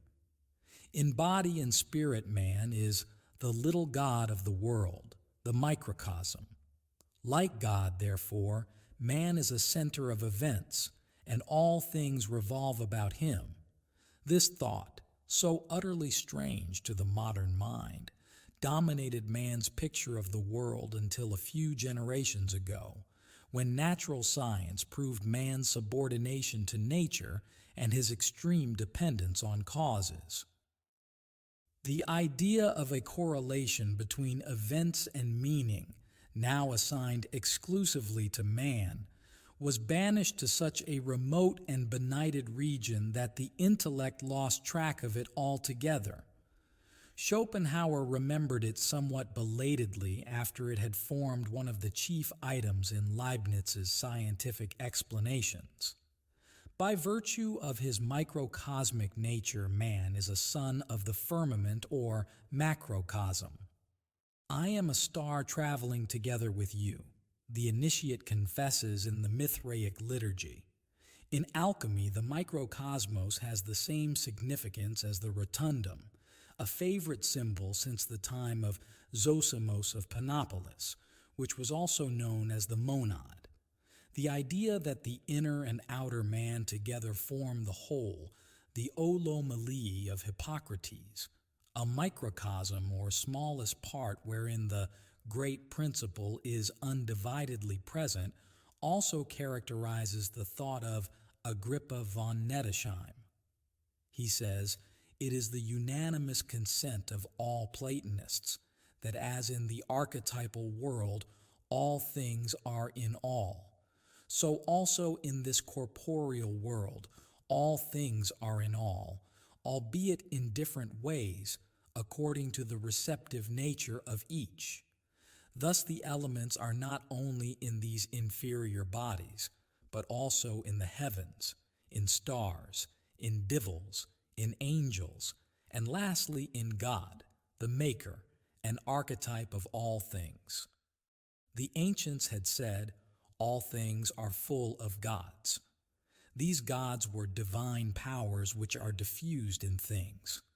Zoroaster had called them divine allurements, and Synesius symbolic enticements. This latter interpretation comes very close indeed to the idea of archetypal projections in modern psychology, although from the time of Synesius until quite recently there was no epistemological criticism, let alone the newest form of it, namely psychological criticism. Agrippa shares with the Platonists the view that there is an immanent power in the things of the lower world which makes them agree to a large extent with the things of the upper world, and that as a result the animals are connected with the divine bodies, i.e., the stars, and exert an influence on them. Here he quotes Virgil, "I for my part do not believe that they, the rooks, are endowed with divine spirit or with a foreknowledge of things greater than the oracle." Agrippa is thus suggesting that there is an inborn knowledge or imagination in living organisms, an idea which recurs in our own day in Hans Driesch.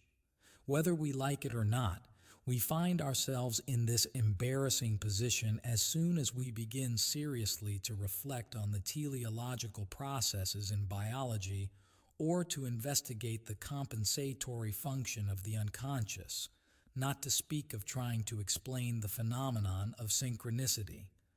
Final causes, twist them how we will, postulate a foreknowledge of some kind. It is certainly not a knowledge that could be connected with the ego, and hence not a conscious knowledge as we know it, but rather a self-subsistent unconscious knowledge which I would prefer to call absolute knowledge.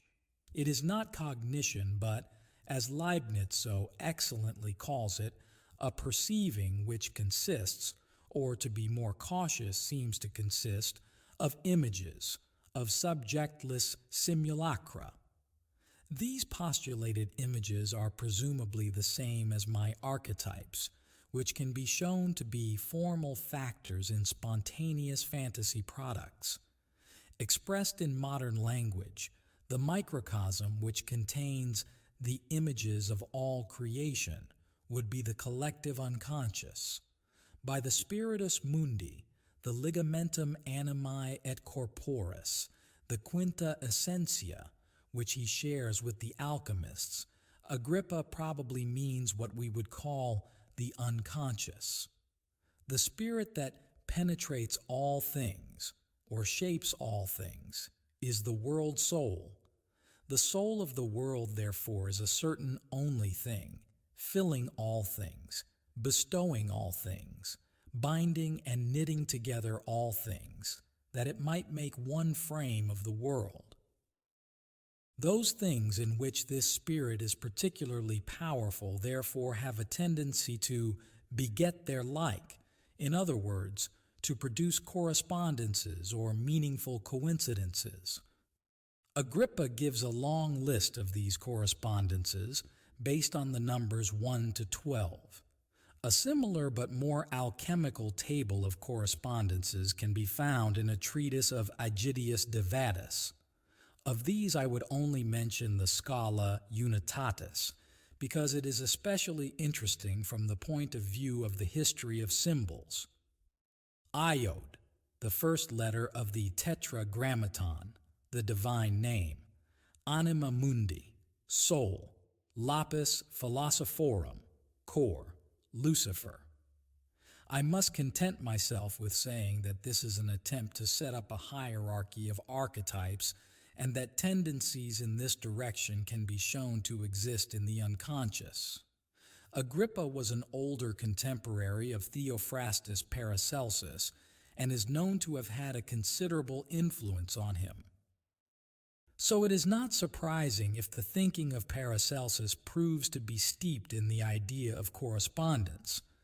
He says, "If a man will be a philosopher without going astray, he must lay the foundations of his philosophy by making heaven and earth a microcosm, and not be wrong by a hair's breadth. Therefore, he who will lay the foundations of medicine must also guard against the slightest error, and must make from the microcosm the revolution of heaven and earth, so that the philosopher does not find anything in heaven and earth which he does not also find in man, and the physician does not find anything in man which heaven and earth do not have. And these two differ only in outward form, and yet the form on both sides is understood as pertaining to one thing. The paragranum has some pointed psychological remarks to make about physicians. For this reason, we assume not four, but one arcanum, which is, however, four square, like a tower facing the four winds. And as little as a tower may lack a corner, so little may the physician lack one of the parts. At the same time, he knows how the world is symbolized by an egg in its shell, and how a chick with all its substance lies hidden within it. Thus everything in the world and in man must lie hidden in the physician. And just as the hens, by their brooding, transform the world prefigured in the shell into a chick, so alchemy brings to maturity the philosophical arcana lying in the physician. Herein lies the error of those who do not understand the physician aright. What this means for alchemy I have shown in some detail in my Psychology and Alchemy. Johannes Kepler thought in much the same way. He says in his Tertius Interveniens, 1610, this, viz., a geometrical principle underlying the physical world, is also, according to the doctrine of Aristotle, the strongest tie that links the lower world to the heavens and unifies it therewith so that all its forms are governed from on high. For in this lower world, that is to say, the globe of the earth, there is inherent a spiritual nature capable of geometria, which ex instinctu creatoris, sine ratiocinazione, comes to life and stimulates itself into a use of its forces through the geometrical and harmonious combination of the heavenly rays of light. Whether all plants and animals as well as the globe of the earth have this faculty in themselves, I cannot say. But it is not an unbelievable thing. For in all these things, e.g., in the fact that flowers have a definite color, form, and number of petals, there is at work the instinctus divinus, rationis particeps, and not at all man's own intelligence. That man, too, through his soul and its lower faculties, has a like affinity to the heavens as has the soil of the earth can be tested and proven in many ways. Concerning the astrological character, i.e., astrological synchronicity, Kepler says, this character is received not into the body, which is much too inappropriate for this, but into the soul's own nature, which behaves like a point, for which reason it can also be transformed into the point of the confluxus radiorum. This nature of the soul not only partakes of their reason, on account of which we human beings are called reasonable above other living creatures, but also has another innate reason enabling it to apprehend instantaneously, without long learning, the geometrium in the radii as well as in the vasibus, that is to say, in musica. Thirdly, another marvelous thing is that the nature which receives this characterum also induces a certain correspondence in constellationibus, coelestibus in its relatives. When a mother is great with child and the natural time of delivery is near, nature selects for the birth a day and hour which correspond, on account of the heavens, to the nativity of the mother's brother or father, and this non-qualitative sed astronomic et quantitative. Fourthly, so well does each nature know not only its characterum coelestem, but also the celestial configurationes and courses of every day, that Whenever a planet moves de praesenti into its character's ascendentum or loca praesipua, especially into the natalitia, it responds to this and is affected and stimulated thereby in various ways. Kepler supposes that the secret of the marvelous correspondence is to be found in the earth, because the earth is animated by an anima telluris, for whose existence he adduces a number of proofs. Among these are the constant temperature below the surface of the earth, the peculiar power of the earth's soul to produce metals, minerals, and fossils, namely the facultas formatrix, which is similar to that of the womb and can bring forth in the bowels of the earth shapes that are otherwise found only outside: ships, fishes, kings, popes, monks, soldiers, etc. Further, the practice of geometry, for it produces the 5 geometrical bodies and the 6-cornered figures in crystals. The anima telluris has all this from an original impulse, independent of the reflection and ratiocination of man. The seat of astrological synchronicity is not in the planets but in the earth, not in matter but in the anima telluris. Therefore, every kind of natural or living power in bodies has a certain divine similitude. Such was the intellectual background when Gottfried Wilhelm von Leibniz, 1646 to 1716, appeared with his idea of pre-established harmony, that is, an absolute synchronism of psychic and physical events. This theory finally petered out in the concept of psychophysical parallelism.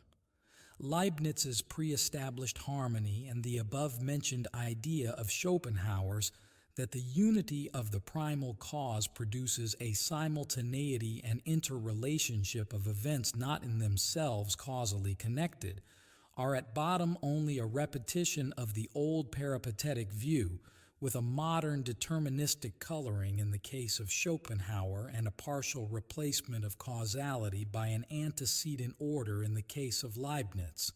For him, God is the creator of order. He compares soul and body to 2 synchronized clocks and uses the same simile to express the relations of the monads or entelechis with one another.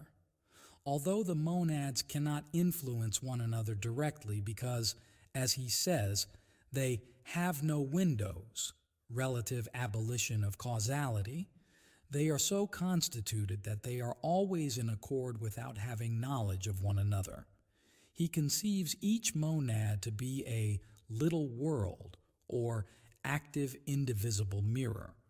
Not only is man a microcosm enclosing the whole in himself, but every entelechy or monad is in effect such a microcosm.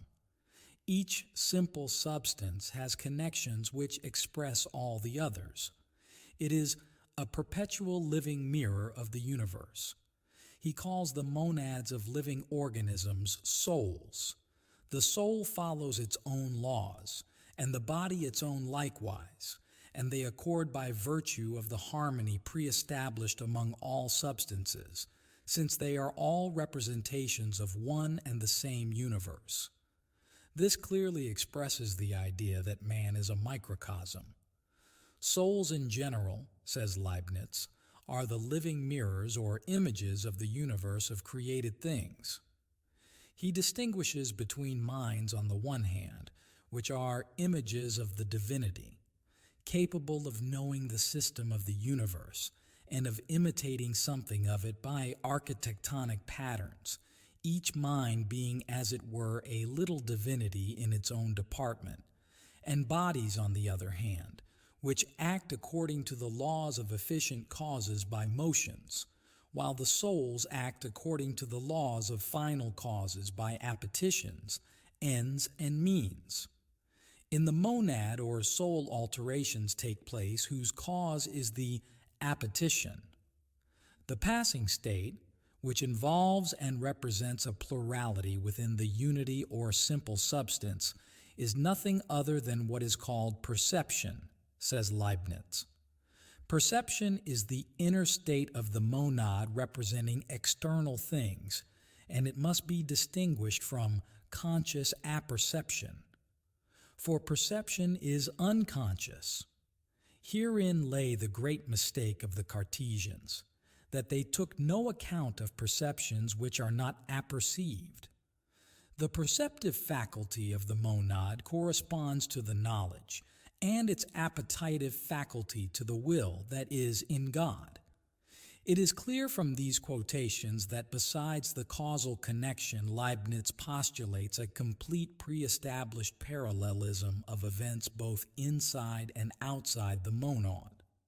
The synchronicity principle thus becomes the absolute rule in all cases where an inner event occurs simultaneously with an outside one. As against this, however, it must be borne in mind that the synchronistic phenomena, which can be verified empirically, far from constituting a rule, are so exceptional that most people doubt their existence. They certainly occur much more frequently in reality than one thinks or can prove, but we still do not know whether they occur so frequently and so regularly in any field of experience that we could speak of them as conforming to law. We only know that there must be an underlying principle which might possibly explain all such related phenomena. The primitive as well as the classical and medieval views of nature postulate the existence of some such principle alongside causality. Even in Leibniz, causality is neither the only view nor the predominant one. Then, in the course of the 18th century, it became the exclusive principle of natural science. With the rise of the physical sciences in the 19th century, the correspondence theory vanished completely from the surface, and the magical world of earlier ages seemed to have disappeared once and for all until, towards the end of the century, the founders of the Society for Psychical Research indirectly opened up the whole question again through their investigation of telepathic phenomena. The medieval attitude of mind I have described above underlies all the magical and mantic procedures which have played an important part in man's life since the remotest times. The medieval mind would regard Rhine's laboratory-arranged experiments as magical performances, whose effect for this reason would not seem so very astonishing. It was interpreted as a transmission of energy, which is still commonly the case today, although, as I have said, it is not possible to form any empirically verifiable conception of the transmitting medium. I need hardly point out that for the primitive mind, synchronicity is a self-evident fact. Consequently, at this stage, there is no such thing as chance, no accident, no illness, no death is ever fortuitous or attributable to natural causes. Everything is somehow due to magical influence. The crocodile that catches a man while he is bathing has been sent by a magician. Illness is caused by some spirit or other. The snake that was seen by the grave of somebody's mother is obviously her soul, etc.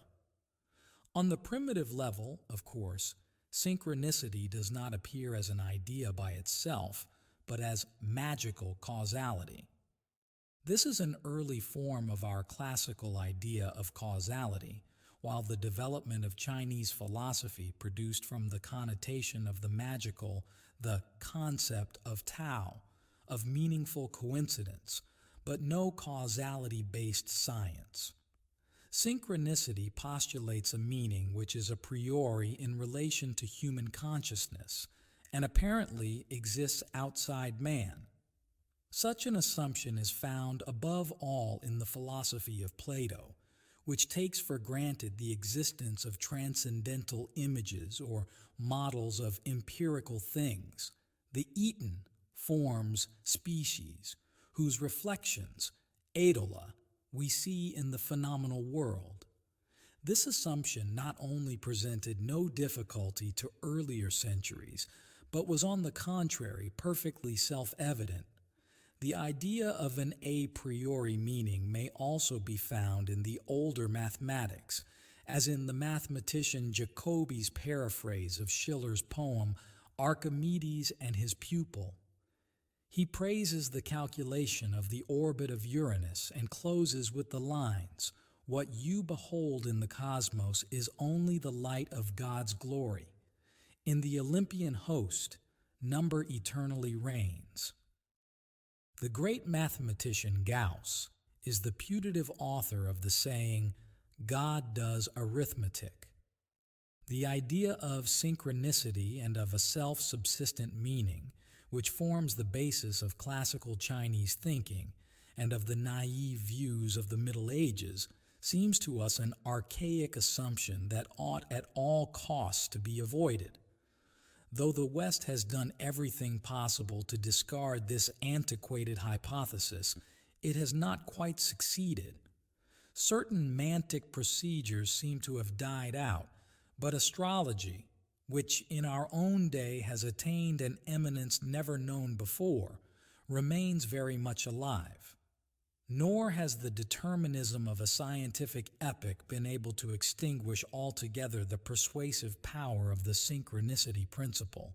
For in the last resort it is not so much a question of superstition as of a truth which remained hidden for so long only because it had less to do with the physical side of events than with their psychic aspects.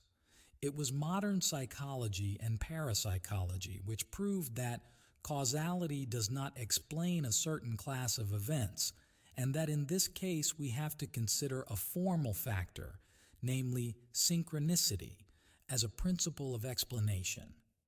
For those who are interested in psychology, I should like to mention here that the peculiar idea of a self-subsistent meaning is suggested in dreams. Once when this idea was being discussed in my circle, somebody remarked, "The geometrical square does not occur in nature except in crystals." A lady who had been present had the following dream that night. In the garden there was a large sand pit in which layers of rubbish had been deposited. In one of these layers she discovered thin, slaty plates of green serpentine. One of them had black squares on it, arranged concentrically. The black was not painted on, but was ingrained in the stone like the markings in an agate. Similar marks were found on 2 or 3 other plates, which Mr. A, a slight acquaintance, then took away from her. Another dream motif of the same kind is the following. The dreamer was in a wild mountain region where he found contiguous layers of Triassic rock. He loosened the slabs and discovered to his boundless astonishment that they had human heads on them in low relief. This dream was repeated several times at long intervals. Another time the dreamer was traveling through the Siberian tundra and found an animal he had long been looking for. It was a more than life-size cock, made of what looked like thin, colorless glass. But it was alive and had just sprung by chance from a microscopic unicellular organism which had the power to turn into all sorts of animals not otherwise found in the tundra, or even into objects of human use of whatever size. The next moment each of these chance forms vanished without trace. Here is another dream of the same type. The dreamer was walking in a wooded mountain region. At the top of a steep slope he came to a ridge of rock honeycombed with holes, and there he found a little brown man of the same color as the iron oxide with which the rock was coated. The little man was busily engaged in hollowing out a cave, at the back of which a cluster of columns could be seen in the living rock. On the top of each column was a dark brown human head with large eyes, carved with great care out of some very hard stone, like lignite. The little man freed this formation from the amorphous conglomerate surrounding it. The dreamer could hardly believe his eyes at first, but then had to admit that the columns were continued far back into the living rock and must therefore have come into existence without the help of man. He reflected that the rock was at least 500,000 years old, and that the artifact could not possibly have been made by human hands. These dreams seem to point to the presence of a formal factor in nature. They describe not just a lusus naturae, but the meaningful coincidence of an absolutely natural product with a human idea apparently independent of it. This is what the dreams are obviously saying, and what they are trying to bring nearer to consciousness through repetition. Chapter 4. Conclusion. I do not regard these statements as in any way a final proof of my views, but simply as a conclusion from empirical premises which I would like to submit to the consideration of my reader. From the material before us, I can derive no other hypothesis that would adequately explain the facts, including the ESP experiments. I am only too conscious that synchronicity is a highly abstract and irrepresentable quantity. It ascribes to the moving body a certain psychoid property which, like space, time, and causality, forms a criterion of its behavior. We must completely give up the idea of the psyche's being somehow connected with the brain, and remember instead the meaningful or intelligent behavior of the lower organisms, which are without a brain.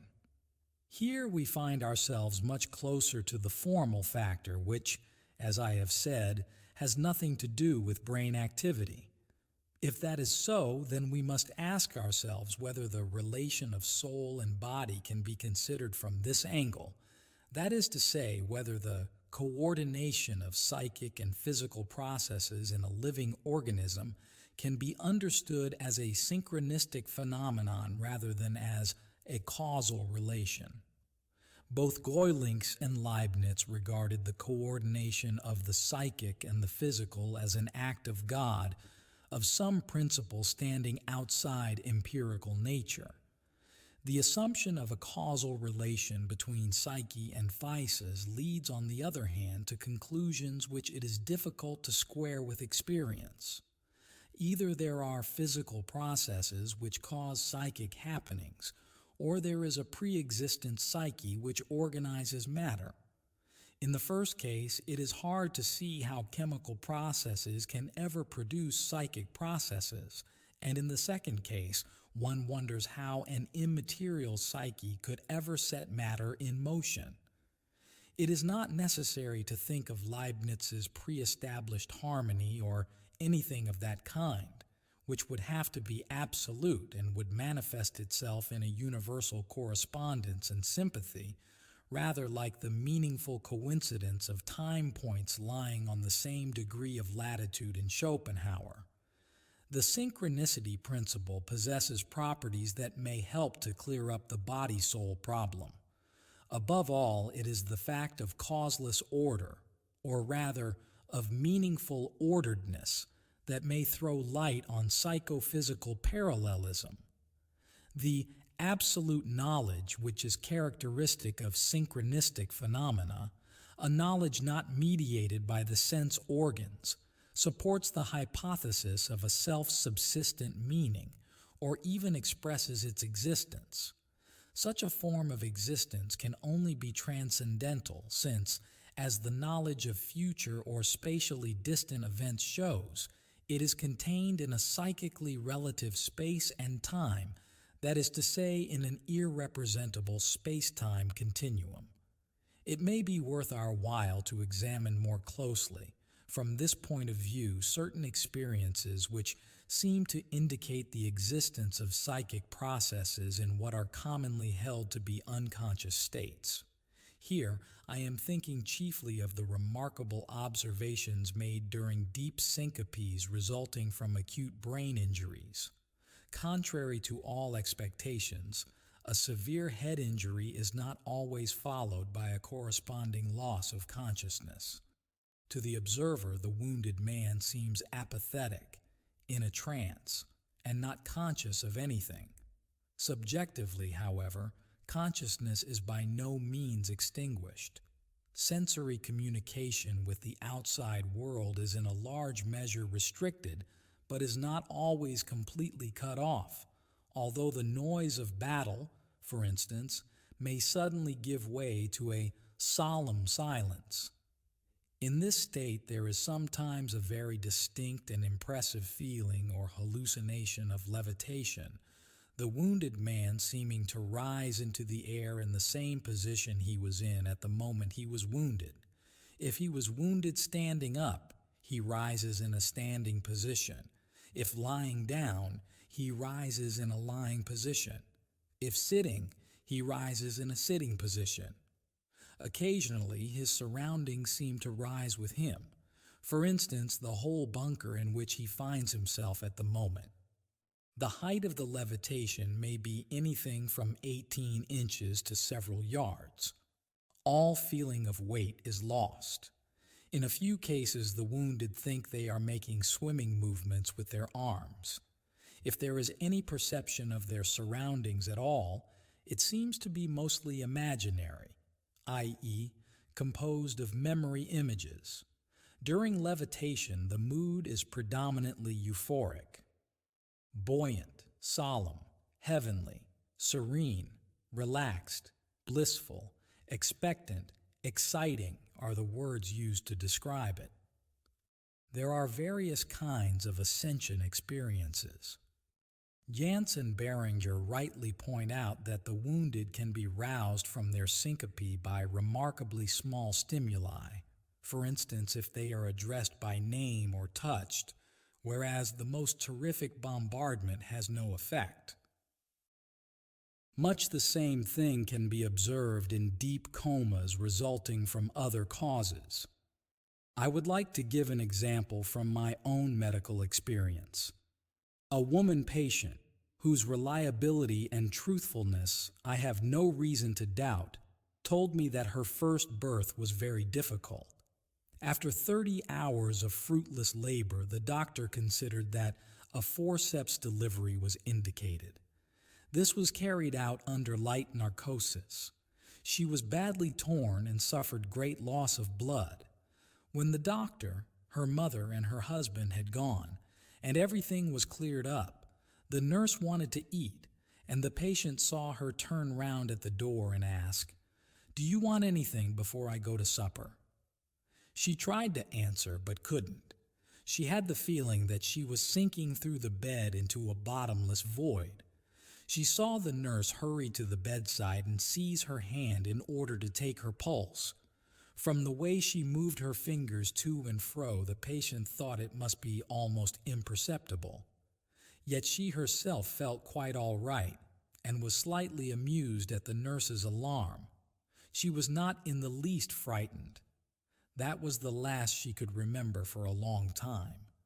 The next thing she was aware of was that, without feeling her body in its position, she was looking down from a point in the ceiling and could see everything going on in the room below her. She saw herself lying in the bed, deadly pale, with closed eyes. Beside her stood the nurse. The doctor paced up and down the room excitedly, and it seemed to her that he had lost his head and didn't know what to do. Her relatives crowded to the door. Her mother and her husband came in and looked at her with frightened faces. She told herself it was too stupid of them to think she was going to die, for she would certainly come round again. All this time she knew that behind her was a glorious park-like landscape shining in the brightest colors, and in particular an emerald green meadow with short grass, which sloped gently upwards beyond a wrought iron gate leading into the park.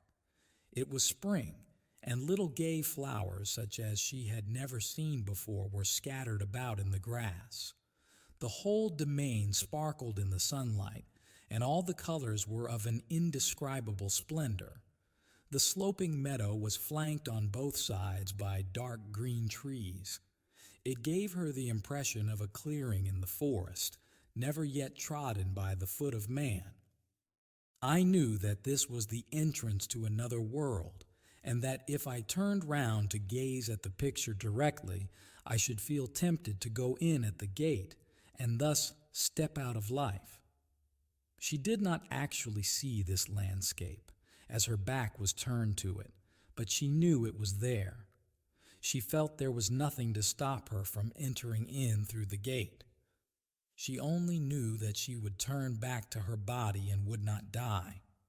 That was why she found the agitation of the doctor and the distress of her relatives stupid and out of place.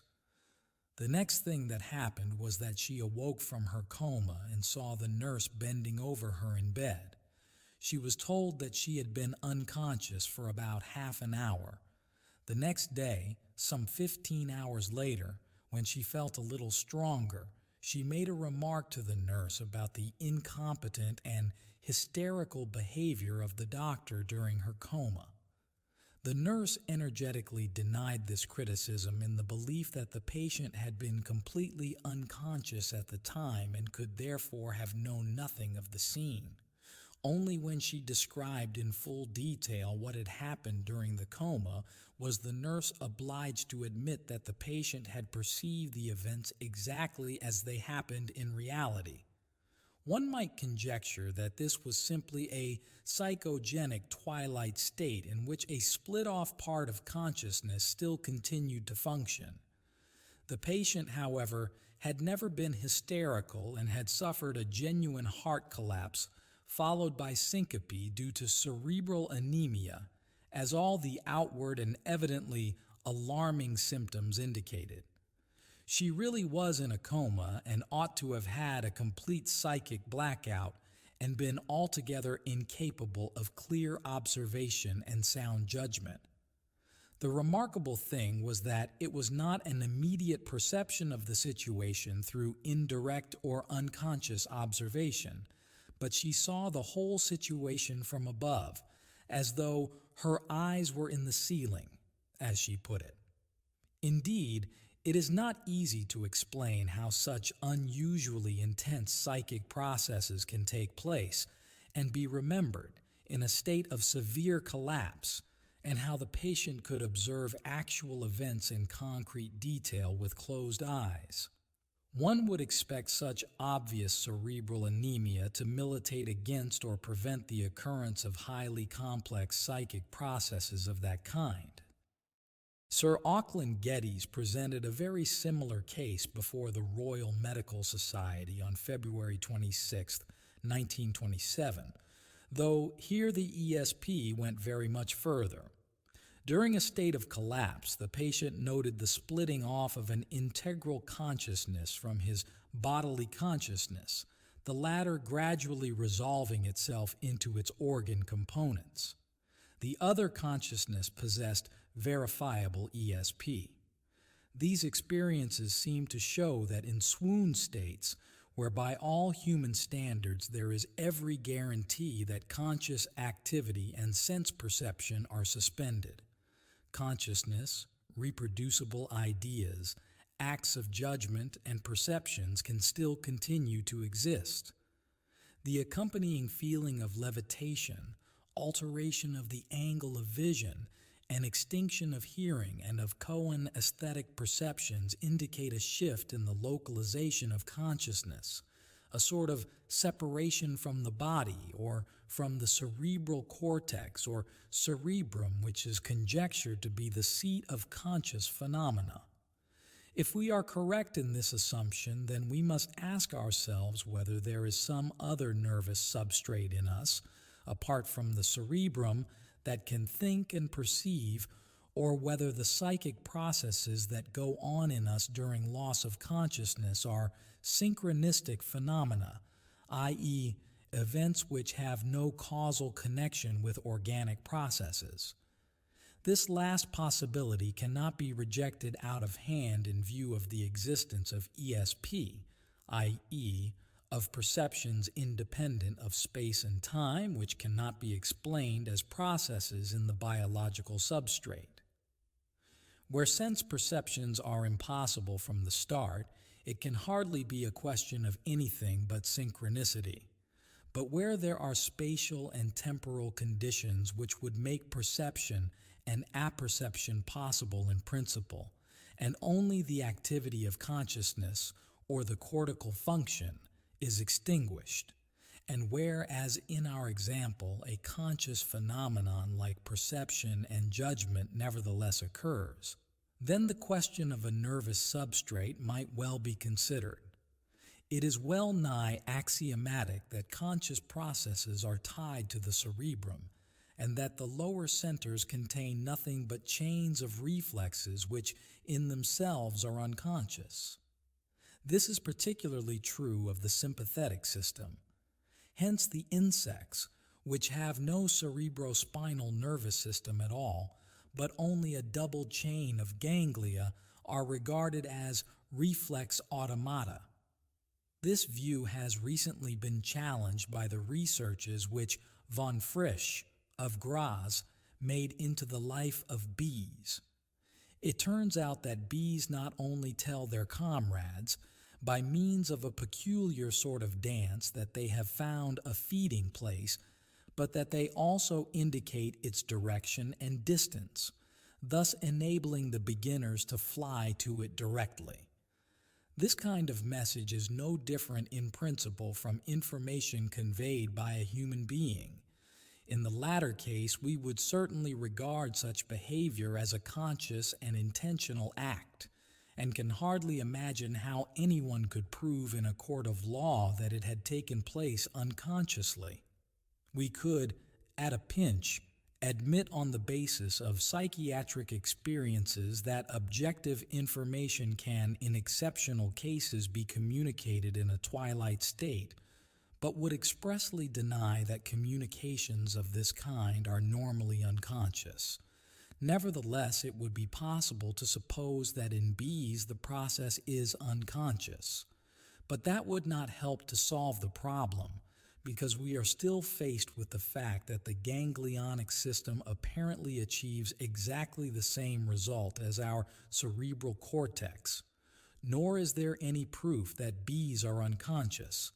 Thus we are driven to the conclusion that a nervous substrate like the sympathetic system, which is absolutely different from the cerebrospinal system in point of origin and function, can evidently produce thoughts and perceptions just as easily as the latter.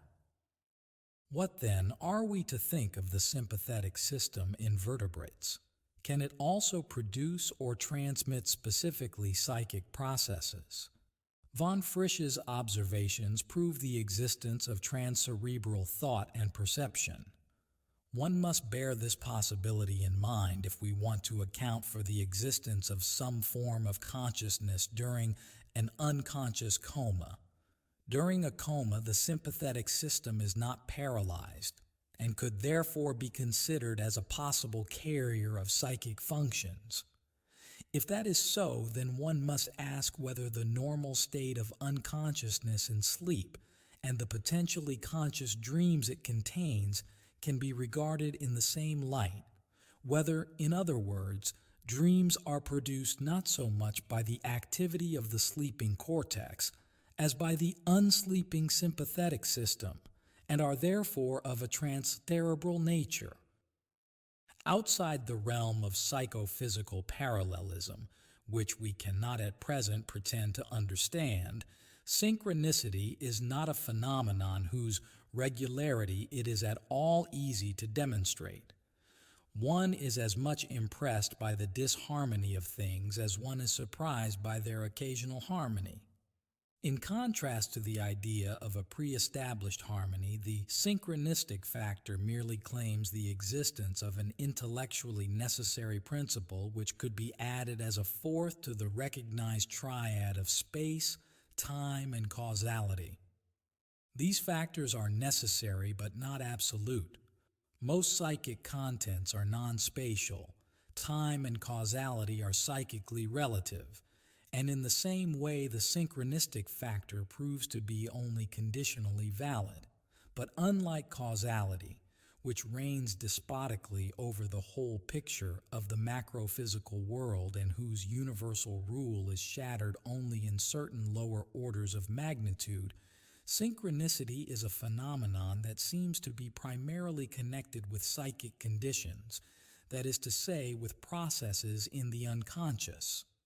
Synchronistic phenomena are found to occur, experimentally, with some degree of regularity and frequency in the intuitive, magical procedures, where they are subjectively convincing but are extremely difficult to verify objectively and cannot be statistically evaluated, at least at present. On the organic level, it might be possible to regard biological morphogenesis in the light of the synchronistic factor. Professor A. M. Dahlke of Brussels understands form, despite its tie with matter, as a continuity that is superordinate to the living organism. Sir James Jeans reckons radioactive decay among the causeless events which, as we have seen, include synchronicity. He says, radioactive breakup appeared to be an effect without a cause, and suggested that the ultimate laws of nature were not even causal. This highly paradoxical formula, coming from the pen of a physicist, is typical of the intellectual dilemma with which radioactive decay confronts us. It, or rather the phenomenon of half-life, appears as an instance of a causal orderedness, a conception which also includes synchronicity, and to which I shall revert below. Synchronicity is not a philosophical view, but an empirical concept which postulates an intellectually necessary principle. This cannot be called either materialism or metaphysics. No serious investigator would assert that the nature of what is observed to exist and of that which observes, namely the psyche, are known and recognized quantities.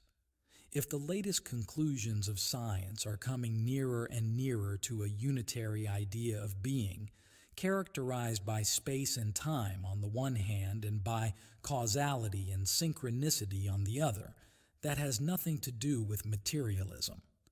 Rather, it seems to show that there is some possibility of getting rid of the incommensurability between the observed and the observer. The result, in that case, would be a unity of being which would have to be expressed in terms of a new conceptual language, a neutral language, as W. Pauli once called it. Space, time, and causality, the triad of classical physics, would then be supplemented by the synchronicity factor and become a tetrad, a quaternio which makes possible a whole judgment.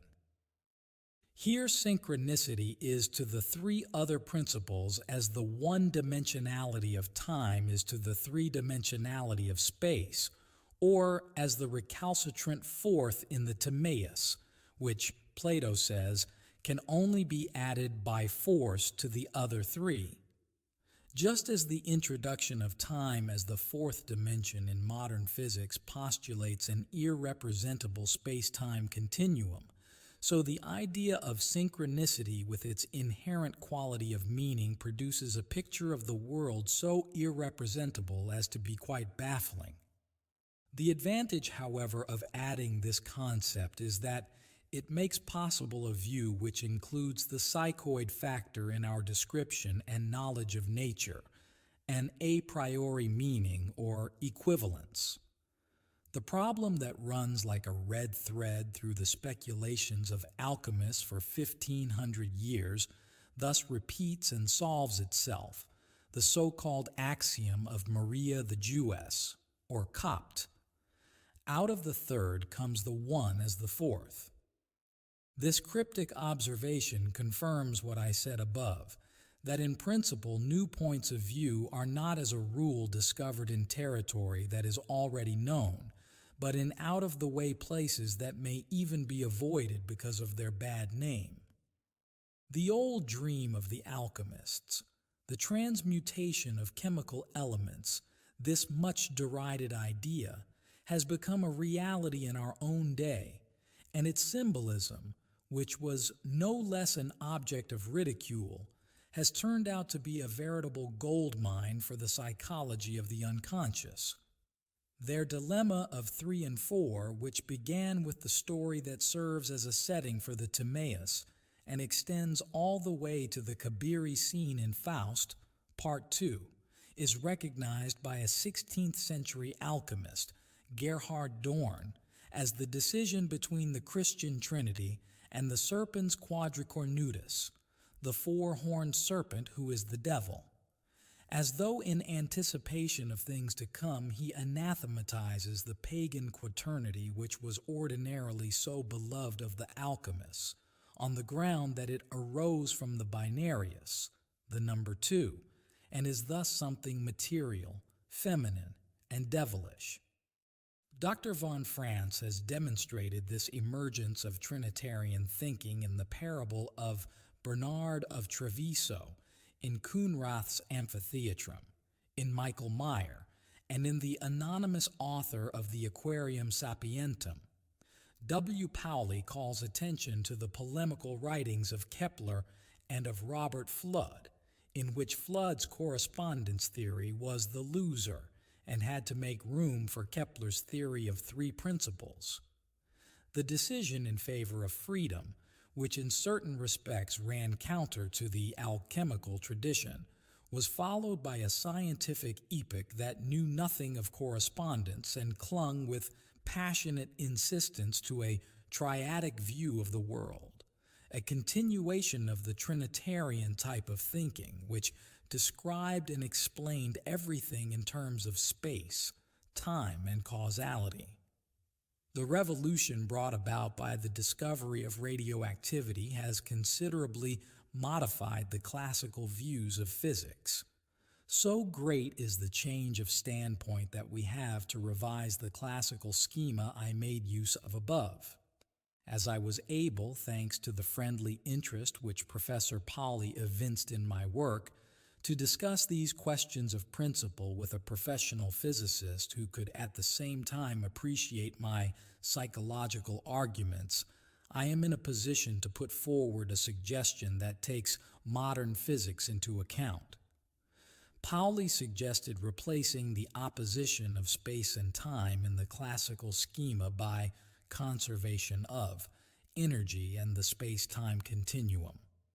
This suggestion led me to a closer definition of the other pair of opposites, causality and synchronicity, with a view to establishing some kind of connection between these two heterogeneous concepts. We finally agreed on the following quaternio. This schema satisfies on the one hand the postulates of modern physics, and on the other hand those of psychology. The psychological point of view needs clarifying. A causalistic explanation of synchronicity seems out of the question for the reasons given above. It consists essentially of chance equivalences. Its tertium comparationis rests on the psychoid factors I call archetypes. These are indefinite, that is to say, they can be known and determined only approximately.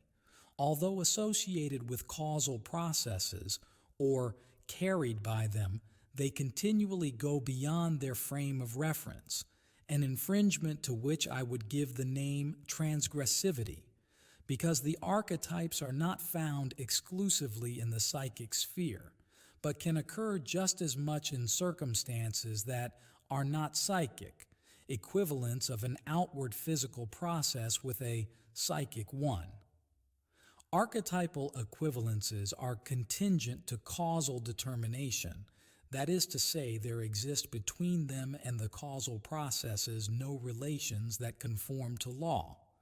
They seem, therefore, to represent a special instance of randomness or chance, or of that random state which runs through time in a way that fully conforms to law, as Andreas Speiser says. It is an initial state which is not governed by mechanistic law, but is the precondition of law, the chance substrate on which law is based.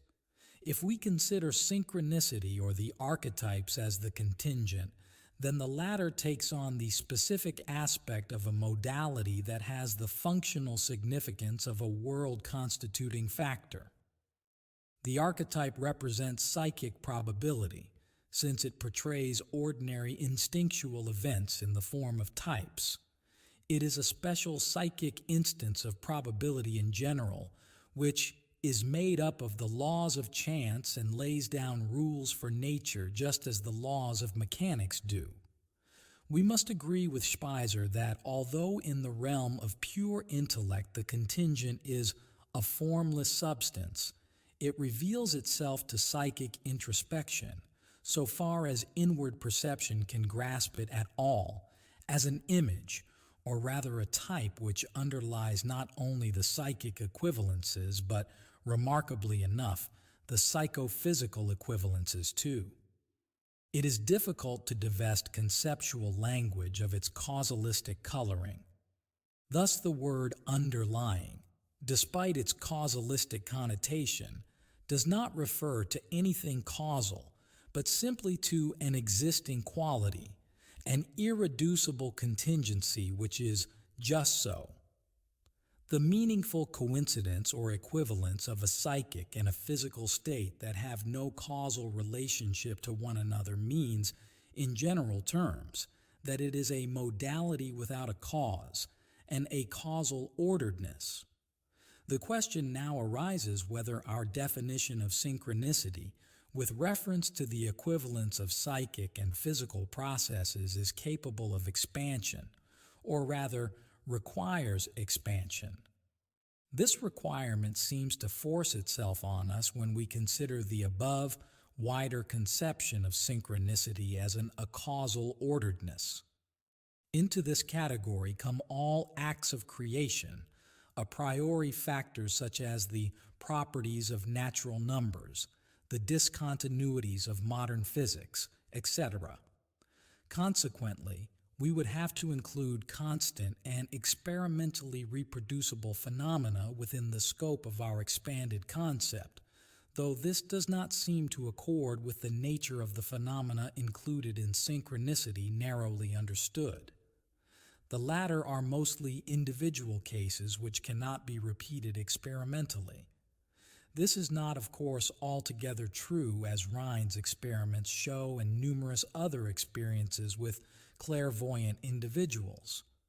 These facts prove that even in individual cases which have no common measure, there are certain regularities and therefore constant factors, from which we must conclude that our narrower conception of synchronicity is probably too narrow and really needs expanding. I incline, in fact, to the view that synchronicity in the narrower sense is only a particular instance of general acausal orderedness, that namely of the equivalence of psychic and physical processes where the observer is in the fortunate position of being able to recognize the tertium comparationis. But as soon as he perceives the archetypal background, he is tempted to trace the mutual assimilation of independent psychic and physical processes back to a causal effect of the archetype, and thus to overlook the fact that they are merely contingent. This danger is avoided if one regards synchronicity as a special instance of general acausal orderedness. In this way, we also avoid multiplying our principles of explanation illegitimately, for the archetype is the introspectively recognizable form of a priori psychic orderedness. If an external synchronistic process now associates itself with it, it falls into the same basic pattern. In other words, it too is ordered. This form of orderedness differs from that of the properties of natural numbers or the discontinuities of physics in that the latter have existed from eternity and occur regularly, whereas the forms of psychic orderedness are acts of creation in time. That, incidentally, is precisely why I have stressed the element of time as being characteristic of these phenomena and called them synchronistic. The modern discovery of discontinuity, e.g., the orderedness of energy quanta, of radium decay, etc., has put an end to the sovereign rule of causality and thus to the triad of principles. The territory lost by the latter belonged earlier to the sphere of correspondence and sympathy, concepts which reached their greatest development in Leibniz's idea of pre-established harmony. Schopenhauer knew far too little about the empirical foundations of correspondence to realize how hopeless his causalistic attempt at explanation was. Today, thanks to the ESP experiments, we have a great deal of empirical material at our disposal.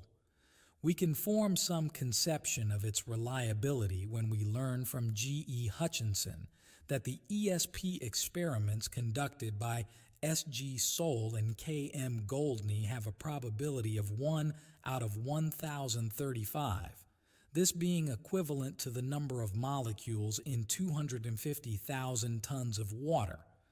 There are relatively few experiments in the field of the natural sciences whose results come anywhere near so high a degree of certainty.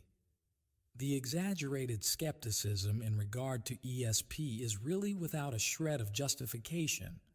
The main reason for it is simply the ignorance which nowadays, unfortunately, seems to be the inevitable accompaniment of specialism and screens off the necessarily limited horizon of specialist studies from all higher and wider points of view in the most undesirable way. How often have we not found that the so-called superstitions contain a core of truth that is well worth knowing? It may well be that the originally magical significance of the word wish, which is still preserved in wishing rod, divining rod, or magic wand, and expresses not just wishing in the sense of desire, but a magical action, and the traditional belief in the efficacy of prayer are both based on the experience of concomitant synchronistic phenomena. Synchronicity is no more baffling or mysterious than the discontinuities of physics. It is only the ingrained belief in the sovereign power of causality that creates intellectual difficulties and makes it appear unthinkable that causeless events exist or could ever occur. But if they do, then we must regard them as creative acts, as the continuous creation of a pattern that exists from all eternity, repeats itself sporadically, and is not derivable from any known antecedents. We must, of course, guard against thinking of every event whose cause is unknown as causeless.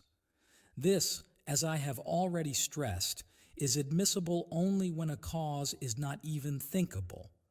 But thinkability is itself an idea that needs the most rigorous criticism. Had the atom corresponded to the original philosophical conception of it, its fissionability would be unthinkable. But once it proves to be a measurable quantity, its non-fissionability becomes unthinkable. Meaningful coincidences are thinkable as pure chance.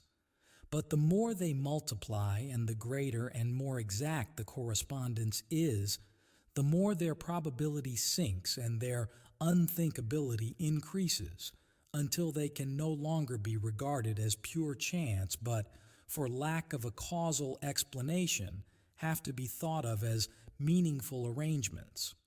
As I have already said, however, their inexplicability is not due to the fact that the cause is unknown, but to the fact that a cause is not even thinkable in intellectual terms. This is necessarily the case when space and time lose their meaning or have become relative, for under those circumstances a causality which presupposes space and time for its continuance can no longer be said to exist and becomes altogether unthinkable. For these reasons, it seems to me necessary to introduce, alongside space, time, and causality, a category which not only enables us to understand synchronistic phenomena as a special class of natural events, but also takes the contingent partly as a universal factor existing from all eternity, and partly as the sum of countless individual acts of creation occurring in time. Resume. I have been informed that many readers find it difficult to follow my argument. A causality and the idea of synchronicity as such, and also the astrological experiment, seem to present especial difficulties to their understanding, and for this reason I should like to make a few additional remarks in order to sum up these 3 points. 1. A causality.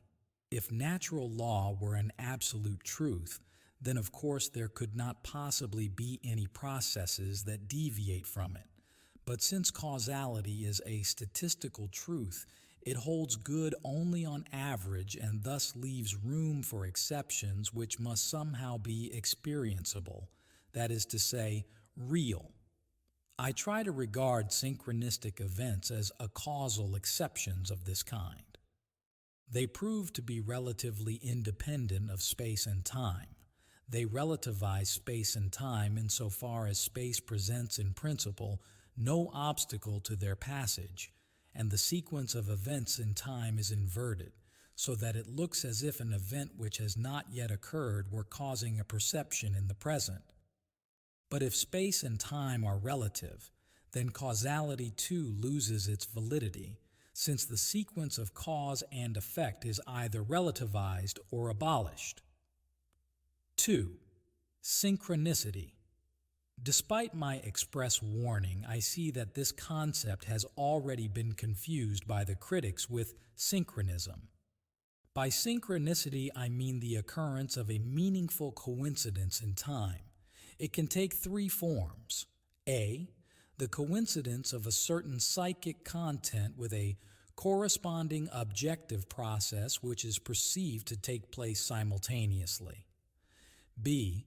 The coincidence of a subjective psychic state with a phantasm, dream, or vision, which later turns out to be a more or less faithful reflection of a synchronistic objective event that took place more or less simultaneously, but at a distance. C. The same, except that the event perceived takes place in the future and is represented in the present only by a phantasm that corresponds to it, whereas in the first case an objective event coincides with a subjective content. The synchronicity in the other 2 cases can only be verified subsequently, though the synchronistic event as such is formed by the coincidence of a neutral psychic state with a phantasm, dream, or vision. 3. The astrological experiment. The 50 possible aspects to be considered in a marriage relationship were examined statistically. The results showed that in 3 quite fortuitously assorted batches of marriage horoscopes, the greatest frequency fell to 3 different lunar conjunctions. The probability of these 3 figures is far from being significant, because if we take any number of marriage horoscopes, there is always a 1 out of 1,500 probability of our getting a similar result. Even so, this probability is not so great that we could expect a repetition of the same result in the second batch, for the probability in this case already amounts to 1 out of 1,500. This figure is so high that a repetition of the first result must be regarded as extremely improbable. If it is now repeated for a 3rd time, there is sufficient ground for assuming a synchronistic phenomenon. The probability here amounts to 1 out of 2,500,000. In addition, the lunar conjunctions I have mentioned are not just any conjunctions, but correspond to the 3 main pillars of the horoscope and appear in that order: Moon conjunction Sun, Moon conjunction Moon, Moon conjunction Ascending. Furthermore, these lunar conjunctions are the classical aspects for marriage. This meaningful arrangement is an exceedingly improbable one. It looks very like a conscious fraud, and its calculation was bedeviled by all manner of unconscious tendencies to twist the result in favor of astrology and synchronicity, despite there being a contrary tendency in the conscious minds of the persons responsible.